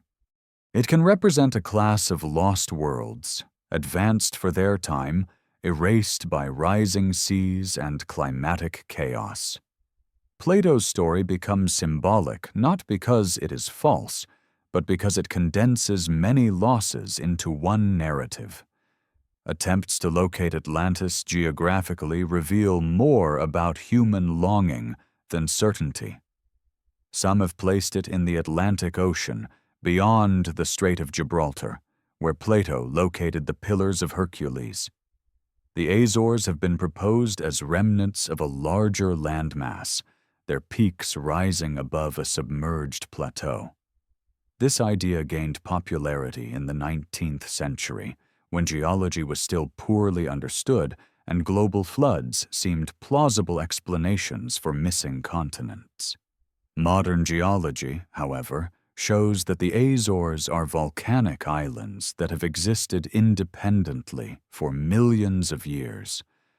They did not sink suddenly at the end of the Ice Age. This does not disprove the loss of coastal civilizations, but it weakens the idea of a vanished Atlantic continent. Other theories push Atlantis to more extreme locations. Antarctica has been proposed based on early maps that appear to show ice-free coastlines. Supporters suggest that Antarctica may once have been habitable, hosting an advanced civilization later buried under ice. This idea resonates with the broader theme of lost worlds hidden beneath ice, but it collapses under scientific scrutiny. Antarctica has been glaciated far longer than humans have existed. Another proposal centers on North Africa, specifically the Richat structure in Mauritania, sometimes called the Eye of the Sahara. This massive circular formation, visible from space, resembles Plato's description of concentric rings of land and water. During the Ice Age, the Sahara was not a desert, but a green landscape with rivers and lakes. In that context, the idea of a lost settlement there becomes less implausible. Yet geology again intervenes. The Richat structure is a natural formation shaped by erosion, not human construction. No archaeological evidence supports the presence of an advanced civilization there. The resemblance remains intriguing, but resemblance alone is not history. What unites these theories is not their conclusions, but their motivation. They reflect an intuition that something important has been lost, that history did not begin where textbooks place it. Atlantis serves as a placeholder for that intuition. It gives shape to absence.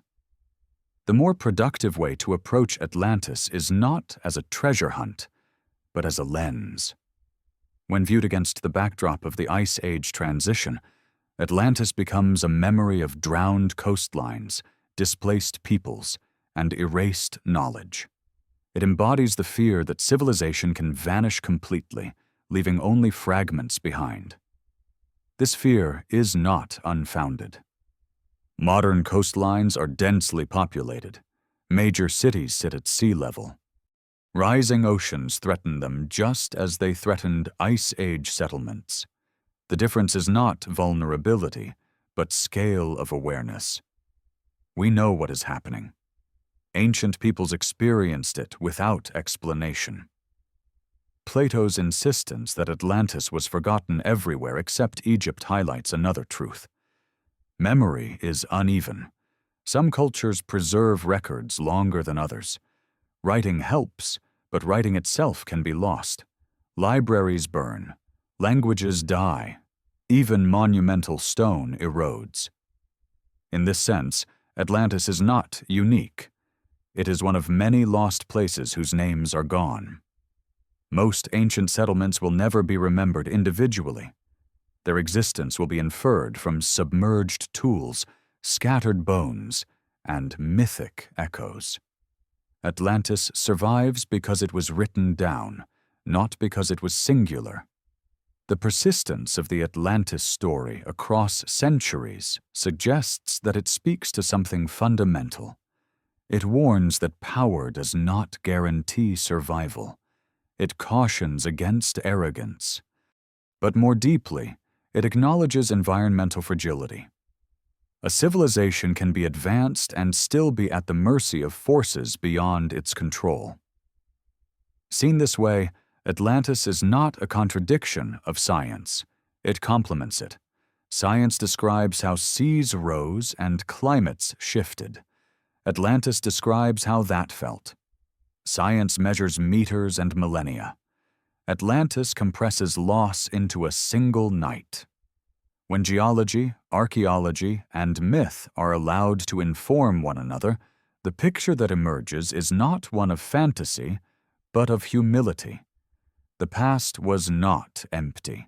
It was populated by societies whose traces are now hidden or destroyed. Some may have been more complex than we expect. Many were likely erased without ceremony. Atlantis stands as a reminder that history is incomplete by nature. What we know is shaped by what survived. What we do not know may be greater. In a world that has ended before, the most dangerous assumption is that it cannot end again. The value of Atlantis, then, is not in finding it, but in understanding why it refuses to disappear. It endures because it expresses a truth humanity struggles to accept. Civilization is not permanent, memory is fragile, and the Earth has rewritten the human story before. As theories of lost civilizations circle back toward the present, a quieter question emerges beneath the speculation. If entire worlds vanished at the end of the Ice Age, why is the archaeological record so thin? Why do we not find cities buried beneath sediment on every coast, or technologies far beyond their time preserved in stone? The answer lies not in absence of intelligence, but in the nature of time, materials, and survival. Most human structures were never meant to last 10,000 years. Wood rots, earth erodes, coastlines shift. Even stone, given enough time and water, breaks down. When sea levels rose at the end of the Ice Age, they did not gently cover settlements like a protective blanket. They battered them. Waves, storms, and currents dismantled what humans had built, scattering debris across the seabed. What remained was buried under layers of sand and silt, sealed away from easy discovery. Modern archaeology tends to privilege what is monumental. Temples, pyramids, walls. But monument building requires specific social conditions: surplus, stability, hierarchy. If earlier societies were advanced in knowledge but modest in physical footprint, their traces would be subtle. A culture does not need skyscrapers to understand astronomy. It does not need metal tools to track time. Knowledge can exist independently of architecture. This perspective challenges a deep bias. Complexity is often equated with material abundance. Yet some of the most sophisticated human systems are intangible.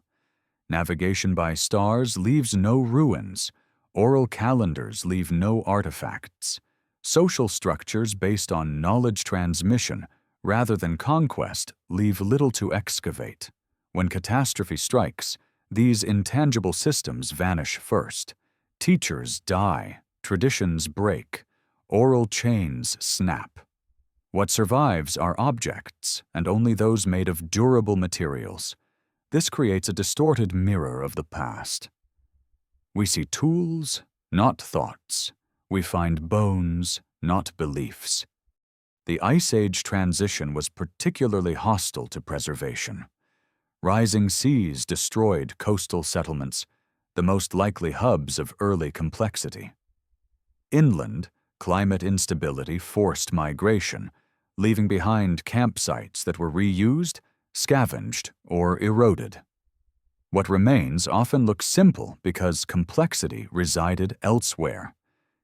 This is why sites like Göbekli Tepe are so unsettling. They break the pattern. They should not exist according to conventional models. Their survival is an accident of burial.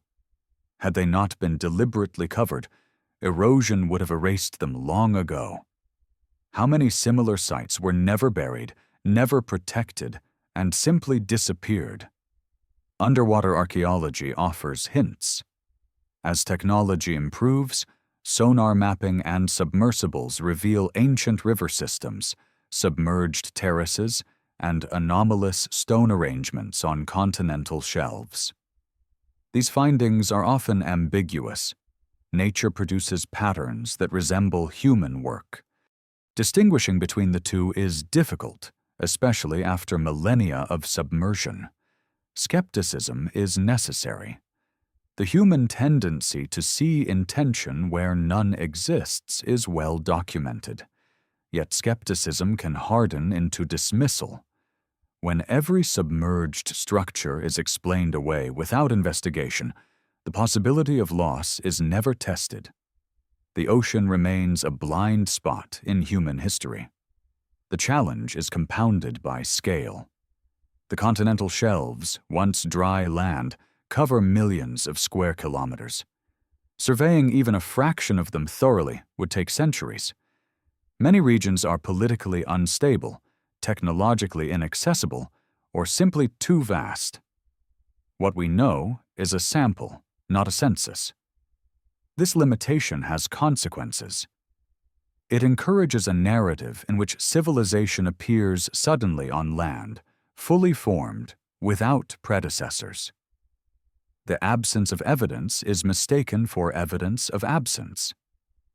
The story becomes tidy, but possibly incomplete. Another factor is the selective survival of populations. Catastrophe does not affect everyone equally. Some groups escape to higher ground, others perish. Those who survive may not be the most advanced, but the most adaptable. Knowledge survives unevenly, depending on who lives, not what was known. This dynamic shapes cultural memory. Survivors remember fragments. They reconstruct stories. They mythologize what they cannot explain. Over generations, the original context fades, but the emotional core remains. Floods become divine punishment. Teachers become gods. Lost lands become legends. The archaeological record captures only the endpoint of this process, not its beginning. It shows us what survived the filter of catastrophe and time. It doesn't show us what was lost. Understanding this required humility. Science excels at explaining what can be measured. It struggles with what has been erased. That struggle does not invalidate the scientific method. It defines its limits. The history of science itself reflects this tension. For centuries, the idea of deep time was controversial. The notion that Earth was millions of years old contradicted prevailing beliefs. Yet evidence accumulated. Glacial striations, fossil layers, sedimentary records forced a re-evaluation. What once seemed impossible became obvious in hindsight. The same may be true for lost chapters of human history. The idea that civilization could predate agriculture was once unthinkable. Göbekli Tepe changed that.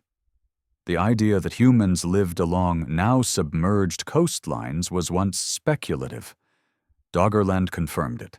Each discovery expands the frame. None of this requires rewriting history into fantasy. It requires accepting uncertainty. It requires acknowledging that our picture of the past is incomplete, shaped by survival bias and environmental destruction. The question is not whether a forgotten golden age existed in the way myths describe. The question is how many human experiments in organization, knowledge, and culture were erased before they could leave durable traces. How many times did humanity approach complexity only to be pulled back by forces beyond control? The Ice Age was not a blank slate. It was a crucible. It tested adaptability, memory, and resilience. Some knowledge survived. Much did not. What followed was not the first spark of civilization, but one of several rekindlings. Recognizing this does not diminish modern achievement. It deepens it. It situates humanity within a longer struggle against impermanence. It suggests that what we call progress is fragile, contingent, and always at risk. The silence in the archaeological record is not proof of simplicity. It is a reminder of loss. And in that silence, myths speak, monuments whisper, and the earth itself bears scars of stories that may never be fully told. The more deeply the past is examined, the clearer it becomes that human history is not defined by invention alone, but by preservation. Knowledge does not simply appear, it survives. And survival is uneven. This unevenness creates the illusion of sudden beginnings, when in reality there may have been long chains of understanding stretching backward, broken and rejoined across catastrophe. One of the strongest examples of this phenomenon lies in ancient astronomy. Accurate tracking of celestial cycles requires sustained observation over long periods. A single generation cannot detect slow shifts in the sky. Patterns like precession only reveal themselves across centuries, yet ancient cultures across the globe encoded such knowledge into their sacred spaces, myths, and calendars. This implies inheritance. Either many cultures independently achieved long-term sky observation in remarkably similar ways, or knowledge was carried forward, reshaped but not erased. In societies without writing, this transmission would rely on disciplined oral tradition, elders teaching apprentices, rituals reinforcing memory, architecture acting as a mnemonic device, fixing abstract knowledge into physical space. The fragility of this system cannot be overstated. If a culture loses its elders, its teachers, or its ritual centers, knowledge collapses rapidly. This is not speculation. Anthropological studies show that complex oral traditions can vanish within a few generations when social continuity is disrupted. Catastrophe accelerates this process dramatically. The end of the Ice Age was precisely such a disruption. Rising seas, collapsing ecosystems, and mass extinctions fractured social networks. Groups scattered. Languages diverged. What survived did so in pieces. Some communities retained calendrical knowledge but lost architectural skill. Others preserved agricultural techniques but forgot their original cosmological context. This fragmentation explains why ancient knowledge often appears incomplete or symbolic rather than explicit. The meaning survived, but the explanation did not. Symbols replaced equations. Stories replaced models. What mattered was not how the knowledge worked, but that it worked well enough to guide survival. Over time, as environments stabilized, fragments began to recombine. In fertile river valleys and predictable climates, knowledge could accumulate again. This accumulation gives the appearance of sudden brilliance. But brilliance built on fragments is not creation from nothing. It is reconstruction. This process is visible in the evolution of early states. Bureaucracy emerges quickly once writing exists, but writing itself often arrives mature. Law codes appear structured, not experimental. Religious systems arrive with complex cosmologies, not simple animism. These systems feel inherited because they are. The mythic memory of teachers arriving after disaster aligns with this pattern. These teachers need not be outsiders from a lost empire. They could be local survivors from regions less affected by catastrophe. Or they could be descendants of survivors who retained fragments others lost. In either case, disparity creates awe. This also explains why early civilizations often locate wisdom in the distant past rather than the present. Golden ages are always behind, never ahead. Ancestors knew more. Gods taught better. This backward orientation is not nostalgia. It is recognition that something was lost. The concept of decline appears repeatedly in ancient thought. In Greek philosophy, the ages of man move from gold to iron. In Hindu cosmology, each yuga marks a degradation from the last. In Mesoamerican belief, successive worlds end in destruction. These are not pessimistic myths. They are frameworks for understanding vulnerability. What these traditions share is an awareness that complexity is fragile. It depends on continuity. When continuity breaks, complexity collapses quickly. Rebuilding takes time, and what is rebuilt is never identical to what was lost. Modern society often assumes that knowledge, once discovered, is permanent. This assumption is historically naive. Knowledge requires infrastructure, education, stability, and transmission. Remove these, and even advanced understanding can vanish. The ancient world understood this intuitively because it lived through it. The Ice Age transition may represent the largest such break humanity has experienced. It compressed environmental change into a few centuries. It forced migrations on a continental scale. It erased coastlines where early complexity was most likely to develop. It filtered survival brutally. Those who emerged into the Holocene carried what they could. They planted crops not because it was superior, but because it was reliable. They built monuments not because they were idle, but because memory needed anchors. They told stories not to entertain, but to warn. As generations passed without catastrophe, the urgency faded. Stories hardened into religion, knowledge specialized, the original context dissolved. What remained were traditions whose purpose was no longer obvious, but whose structure endured. This process creates a paradox. The more successful a civilization becomes, the less it remembers why its foundations were built the way they were. Stability erases the memory of instability. Prosperity dulls caution. The cycle begins again.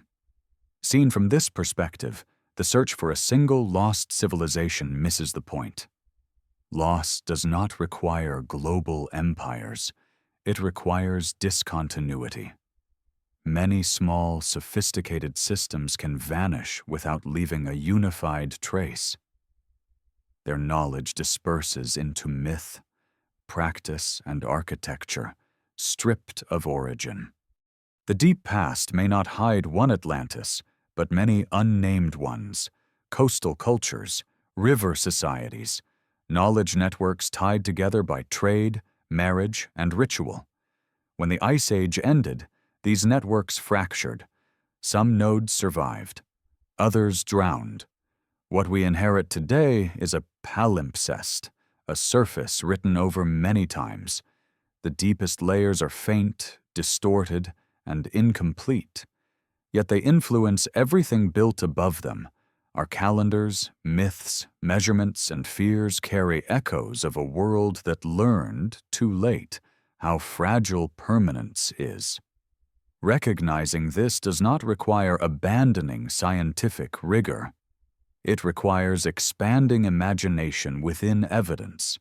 It requires admitting that the absence of proof is not proof of absence when the earth itself has erased the stage.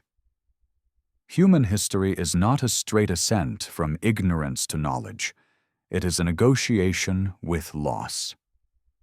Civilization survives not because it is inevitable, but because memory, however fractured, keeps being reassembled. The Ice Age did not end the human story. It edited it brutally. What we read now is the revised edition, missing chapters torn out by water, ice, and time. And yet, enough remains to suggest that humanity has faced endings before, learned from them imperfectly, and tried, again and again, to remember what matters before the world changes once more.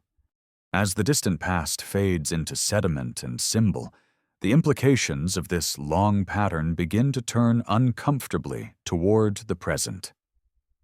The Ice Age no longer appears as a unique anomaly, nor do the collapses hinted at in myth seem confined to some unreachable ancient world. Instead, they form part of a repeating dialogue between humanity and a planet governed by forces larger than any civilization. Modern society often views itself as insulated from the kinds of disruptions that shaped early human history. Technology, global trade, scientific forecasting, and infrastructure create an impression of control. Yet these systems are layered atop environmental foundations that remain fundamentally unstable. The same mechanisms that melted ice sheets and drowned coastlines continue to operate, indifferent to borders and economies. The Atlantic meridional overturning circulation, a vast system of ocean currents that includes what is commonly called the Gulf Stream, is one of these mechanisms. It redistributes heat across the planet, keeping parts of Europe temperate and stabilizing climate patterns far beyond the Atlantic basin. Evidence from ice cores and ocean sediments shows that this circulation has weakened or collapsed abruptly in the past, often coinciding with rapid cooling events. During the Younger Dryas, such a disruption appears to have occurred. Fresh meltwater pouring into the North Atlantic altered the delicate balance of temperature and salinity that drives these currents. The result was a sudden climatic reversal. What had been warming cooled sharply, ecosystems faltered, human societies were forced to adapt or perish. Today, the same system faces stress, though from different causes. Accelerated melting of Greenland's ice sheet introduces large volumes of fresh water into the North Atlantic. Climate models suggest that continued disruption could weaken circulation again. The paradox is unsettling. Global warming may trigger regional cooling, echoing patterns from the deep past. This possibility exposes a vulnerability that technology alone cannot erase. Complex systems, whether ecological or societal, fail not gradually, but suddenly once thresholds are crossed. The more interconnected they are, the more fragile they become. Modern civilization is the most interconnected system humanity has ever built. The ancient world understood this fragility intuitively. Myths of sudden destruction were not predictions, but memories. They encoded the awareness that stability can collapse faster than warning allows. In contrast, modern culture tends to treat catastrophe as an external anomaly, something to be managed rather than anticipated. The Ice Age transition reminds us that environmental change does not negotiate with institutions. It does not respect continuity. It reshapes landscapes first, then societies. Coastal cities, agricultural zones, and supply networks are all contingent on climate stability. Remove that stability, and complexity becomes liability.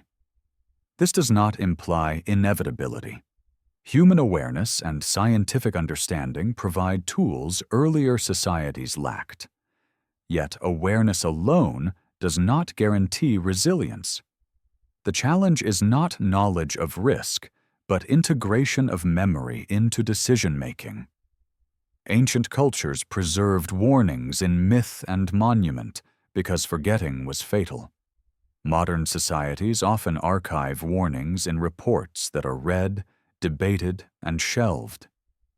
The rise of civilization after the Ice Age was not a celebration of progress. It was an act of caution. Agriculture was adopted to reduce uncertainty. Calendars were refined to anticipate cycles. Monuments were built to anchor memory. These choices were responses to trauma, not triumph. As generations passed without comparable catastrophe, those origins were forgotten. Systems optimized for efficiency replaced systems built for resilience. Short-term gain overshadowed long-term stability. This pattern mirrors the decline narratives embedded in ancient myth, where each age moves further from balance. The relevance of this pattern today lies not in fear, but in perspective. The past demonstrates that humanity has survived profound environmental upheaval before. It also demonstrates that survival often required sacrifice, loss, and reorganization. The world that followed was never identical to the one that came before. Modern civilization, with its scale and speed, faces a version of this challenge compressed into decades rather than centuries. Climate change accelerates processes that once unfolded slowly.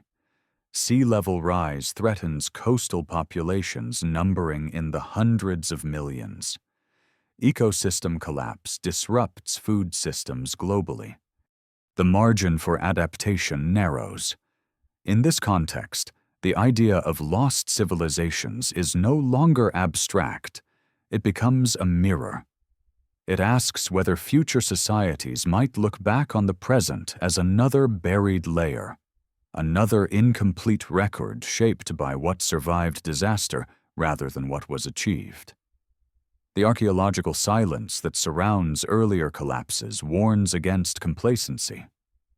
Cities do not fossilize intact. Knowledge does not preserve itself automatically. What remains is selective, distorted, and often misunderstood. Future archaeologists, if they exist, may reconstruct our world from fragments, misreading complexity as simplicity, or vice versa. The ancient impulse to encode memory in durable form carries renewed relevance. Not through stone alone, but through systems designed to endure disruption. Resilience becomes the modern equivalent of monument building. It is memory translated into infrastructure. The Ice Age teaches that civilization is not a destination. It is a phase. It persists only as long as conditions allow. Recognizing this does not negate human achievement. It grounds it. It reframes progress as stewardship rather than conquest. Ancient myths did not promise eternal stability. They promised continuity through change. They warned that survival depended on humility before natural cycles. That warning was paid for with loss. It was not theoretical. In confronting the future, humanity stands where its ancestors once stood, at the edge of forces it cannot fully control. The difference lies in choice. Memory can be ignored, or it can be integrated. The past offers no guarantees, only lessons. The Ice Age did not end because humans adapted. Humans adapted because the Ice Age ended. That distinction matters.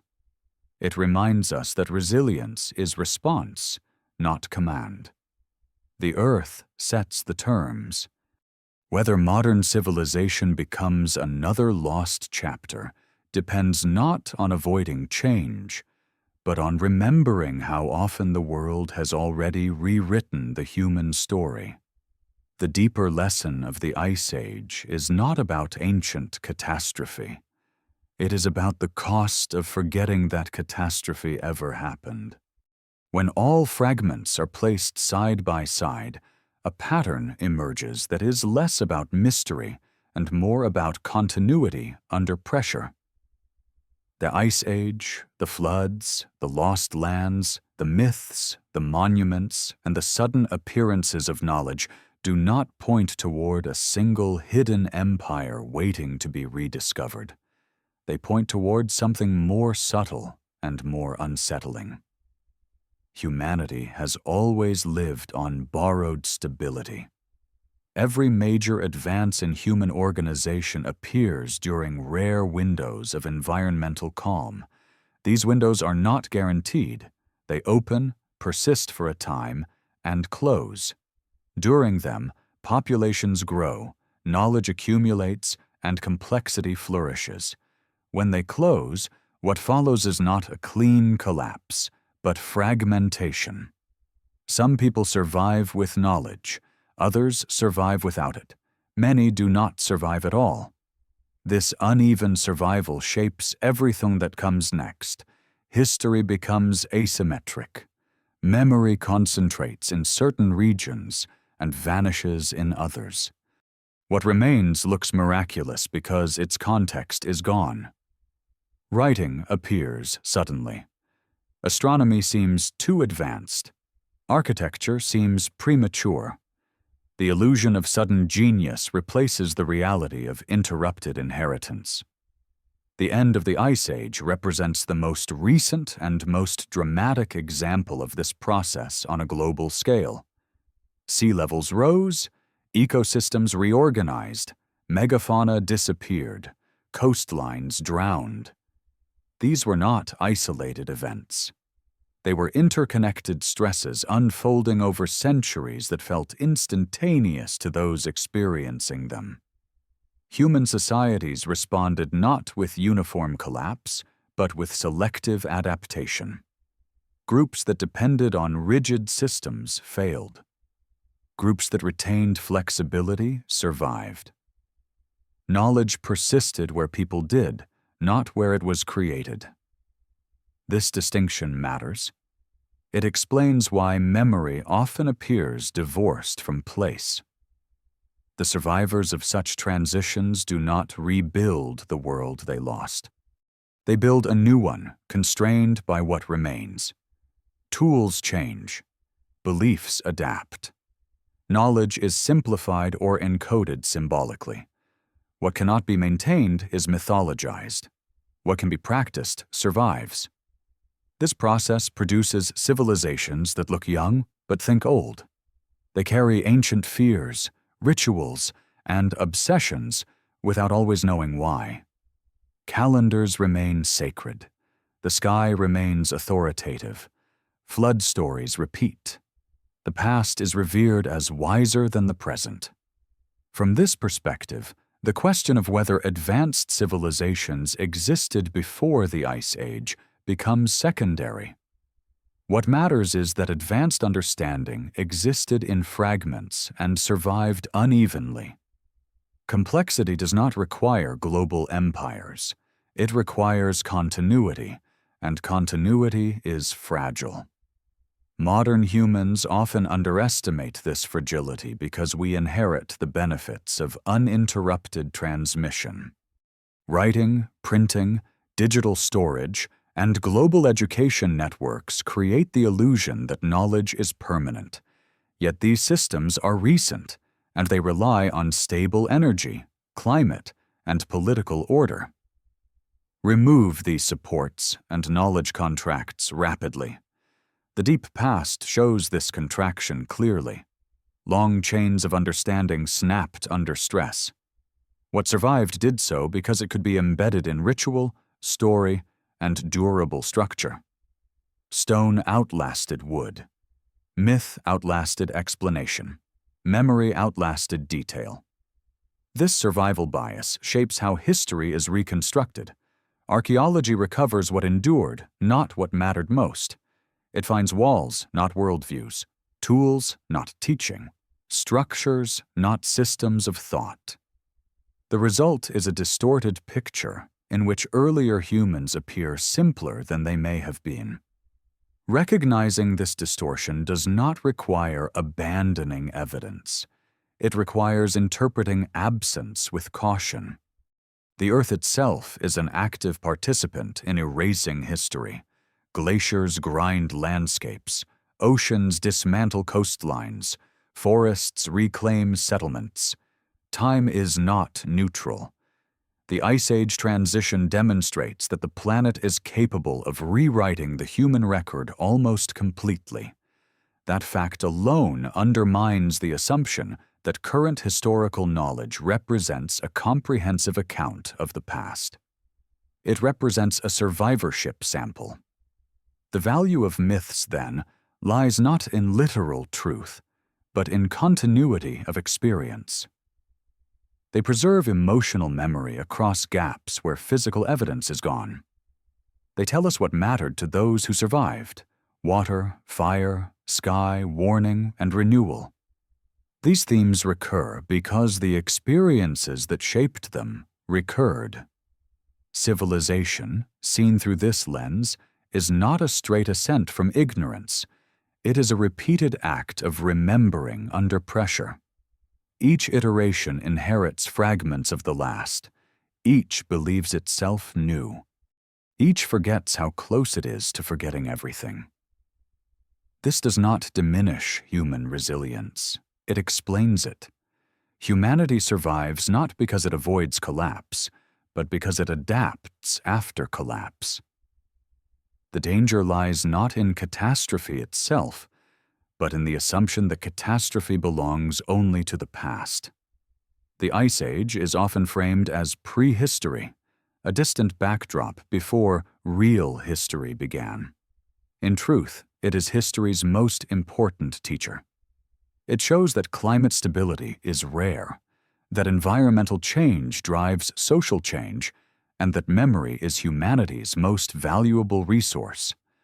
What we call civilization today rests on the same foundation as those that came before: a temporary alignment between environment and adaptation. That alignment will not last forever.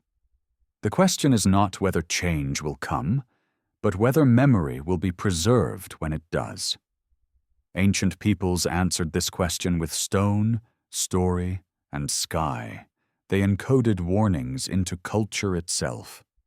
They assumed disruption was inevitable and prepared accordingly. Modern society often assumes continuity and treats disruption as anomaly. The lesson of the Ice Age is not apocalyptic. It is instructional. It teaches that survival depends less on technology than on humility, less on dominance than on awareness, and less on progress than on memory. If there were lost civilizations before ours, their greatest failure was not that they vanished, but that their memory did not endure clearly enough to prevent repetition. That failure is understandable. It is also avoidable. History does not repeat exactly, but it rhymes because the forces shaping it remain the same. Ice melts, seas rise, systems strain, knowledge fragments. The past is not warning us through prophecy. It is warning us through pattern. The Ice Age did not erase humanity. It edited it. What remains is not the first draft of civilization, but a revision written by survivors. Whether the next revision preserves more memory than the last depends on whether the lessons embedded in myth, stone, and silence are finally taken seriously. At the far edge of this long inquiry, what remains is not a revelation hidden beneath the ocean or a map pointing to a lost city. What remains is a shift in perspective.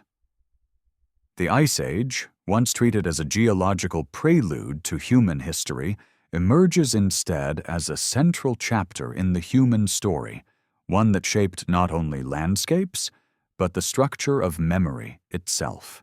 Humanity did not awaken suddenly into civilization. It stumbled into it, carrying wounds from a world that had proven unstable beyond imagination. The calm of the Holocene was not a beginning gifted freely. It was an opening earned through survival. Those who stepped into it did so cautiously, guided by lessons learned at enormous cost. The persistence of flood myths, sky alignments, cyclical calendars, and culture bringers is not evidence of a forgotten utopia. It is evidence of continuity under rupture. These elements survived because they were adaptable. They could be retold, reinterpreted, and re-embedded in new contexts. They did not depend on cities or states. They depended on people. This is why the deepest human knowledge often appears symbolic rather than technical. Symbols travel where blueprints do not. A story can cross generations without infrastructure. A ritual can preserve timing without mathematics. A monument can encode memory without language. These forms evolved not by accident, but because they worked when everything else failed. The Ice Age stripped humanity down to essentials: food, shelter, timing, warning. What could not serve survival was discarded. What remained was refined. Over time, These refinements accumulated into the foundations of civilization. Agriculture formalized food security. Calendars formalized time. Law formalized social stability. Architecture formalized memory. None of this required a lost global empire. It required repetition. It required the same problems being solved again and again under slightly different conditions. Over many cycles, solutions hardened into tradition. Tradition became identity. Identity became civilization. The tragedy is not that earlier knowledge was lost. Loss is inevitable in a changing world. The tragedy is that loss is rarely remembered clearly enough to prevent repetition. Each generation inherits comfort more easily than caution. Each period of stability convinces itself that instability belongs to the past. The Ice Age stands as proof that this belief is dangerous. Climate systems can reorganize rapidly. Ecosystems can collapse. Sea levels can rise far enough to erase entire ways of life. These are not hypothetical threats. They are historical facts. Modern society possesses tools earlier cultures could not imagine. Satellites track ice melt. Models predict circulation shifts. Archives store knowledge in unprecedented volume. Yet these tools introduce new fragilities.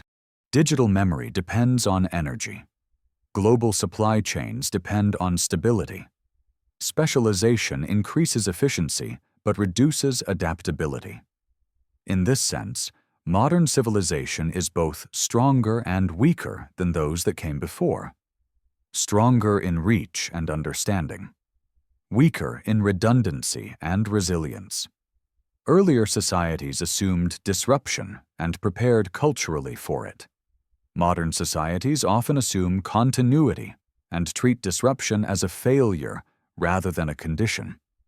The Ice Age perspective reframes this assumption. It suggests that disruption is not the exception. It is the rule, spaced irregularly across deep time. Stability is the interval, not the default. Civilization is what happens during the interval. This understanding does not demand despair. It demands responsibility. Memory must be preserved not as nostalgia, but as function. Systems must be designed not only for efficiency, but for failure. Knowledge must be distributed, not centralized. Redundancy must be valued over optimization. Ancient cultures expressed these principles intuitively. They did not calculate resilience in spreadsheets. They encoded it in myth, ritual, and stone. Their warnings were not abstract. They were lived. When they spoke of floods, they were not speculating. When they revered the sky, they were anchoring time to something that survived catastrophe. When they warned of decline, they were not predicting morality tales. They were recalling what happens when memory breaks. The silence in the archaeological record is not empty. It is filled with absence shaped by force. Oceans rose, ice advanced, winds scoured. The earth did what it has always done. Humanity adapted, partially, unevenly, imperfectly.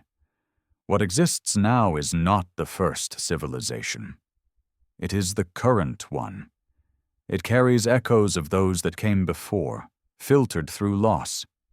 Whether those echoes are heeded determines whether future generations will inherit continuity or fragments.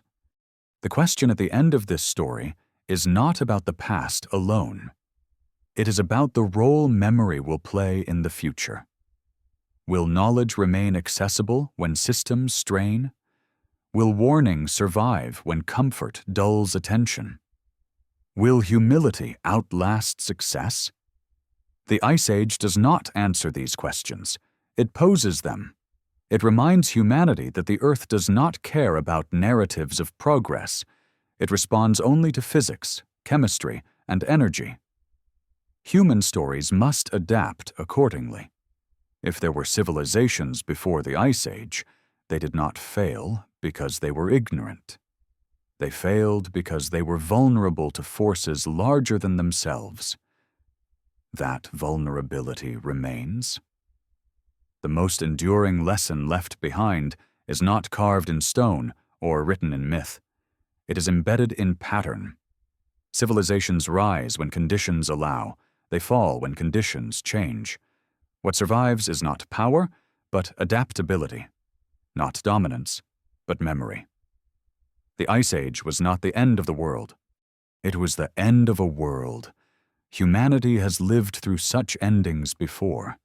It will likely face them again.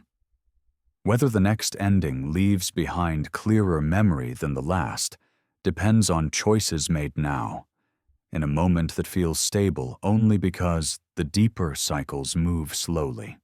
History, when viewed through this lens, is not a march forward. It is a negotiation with impermanence. Civilization is not proof of mastery.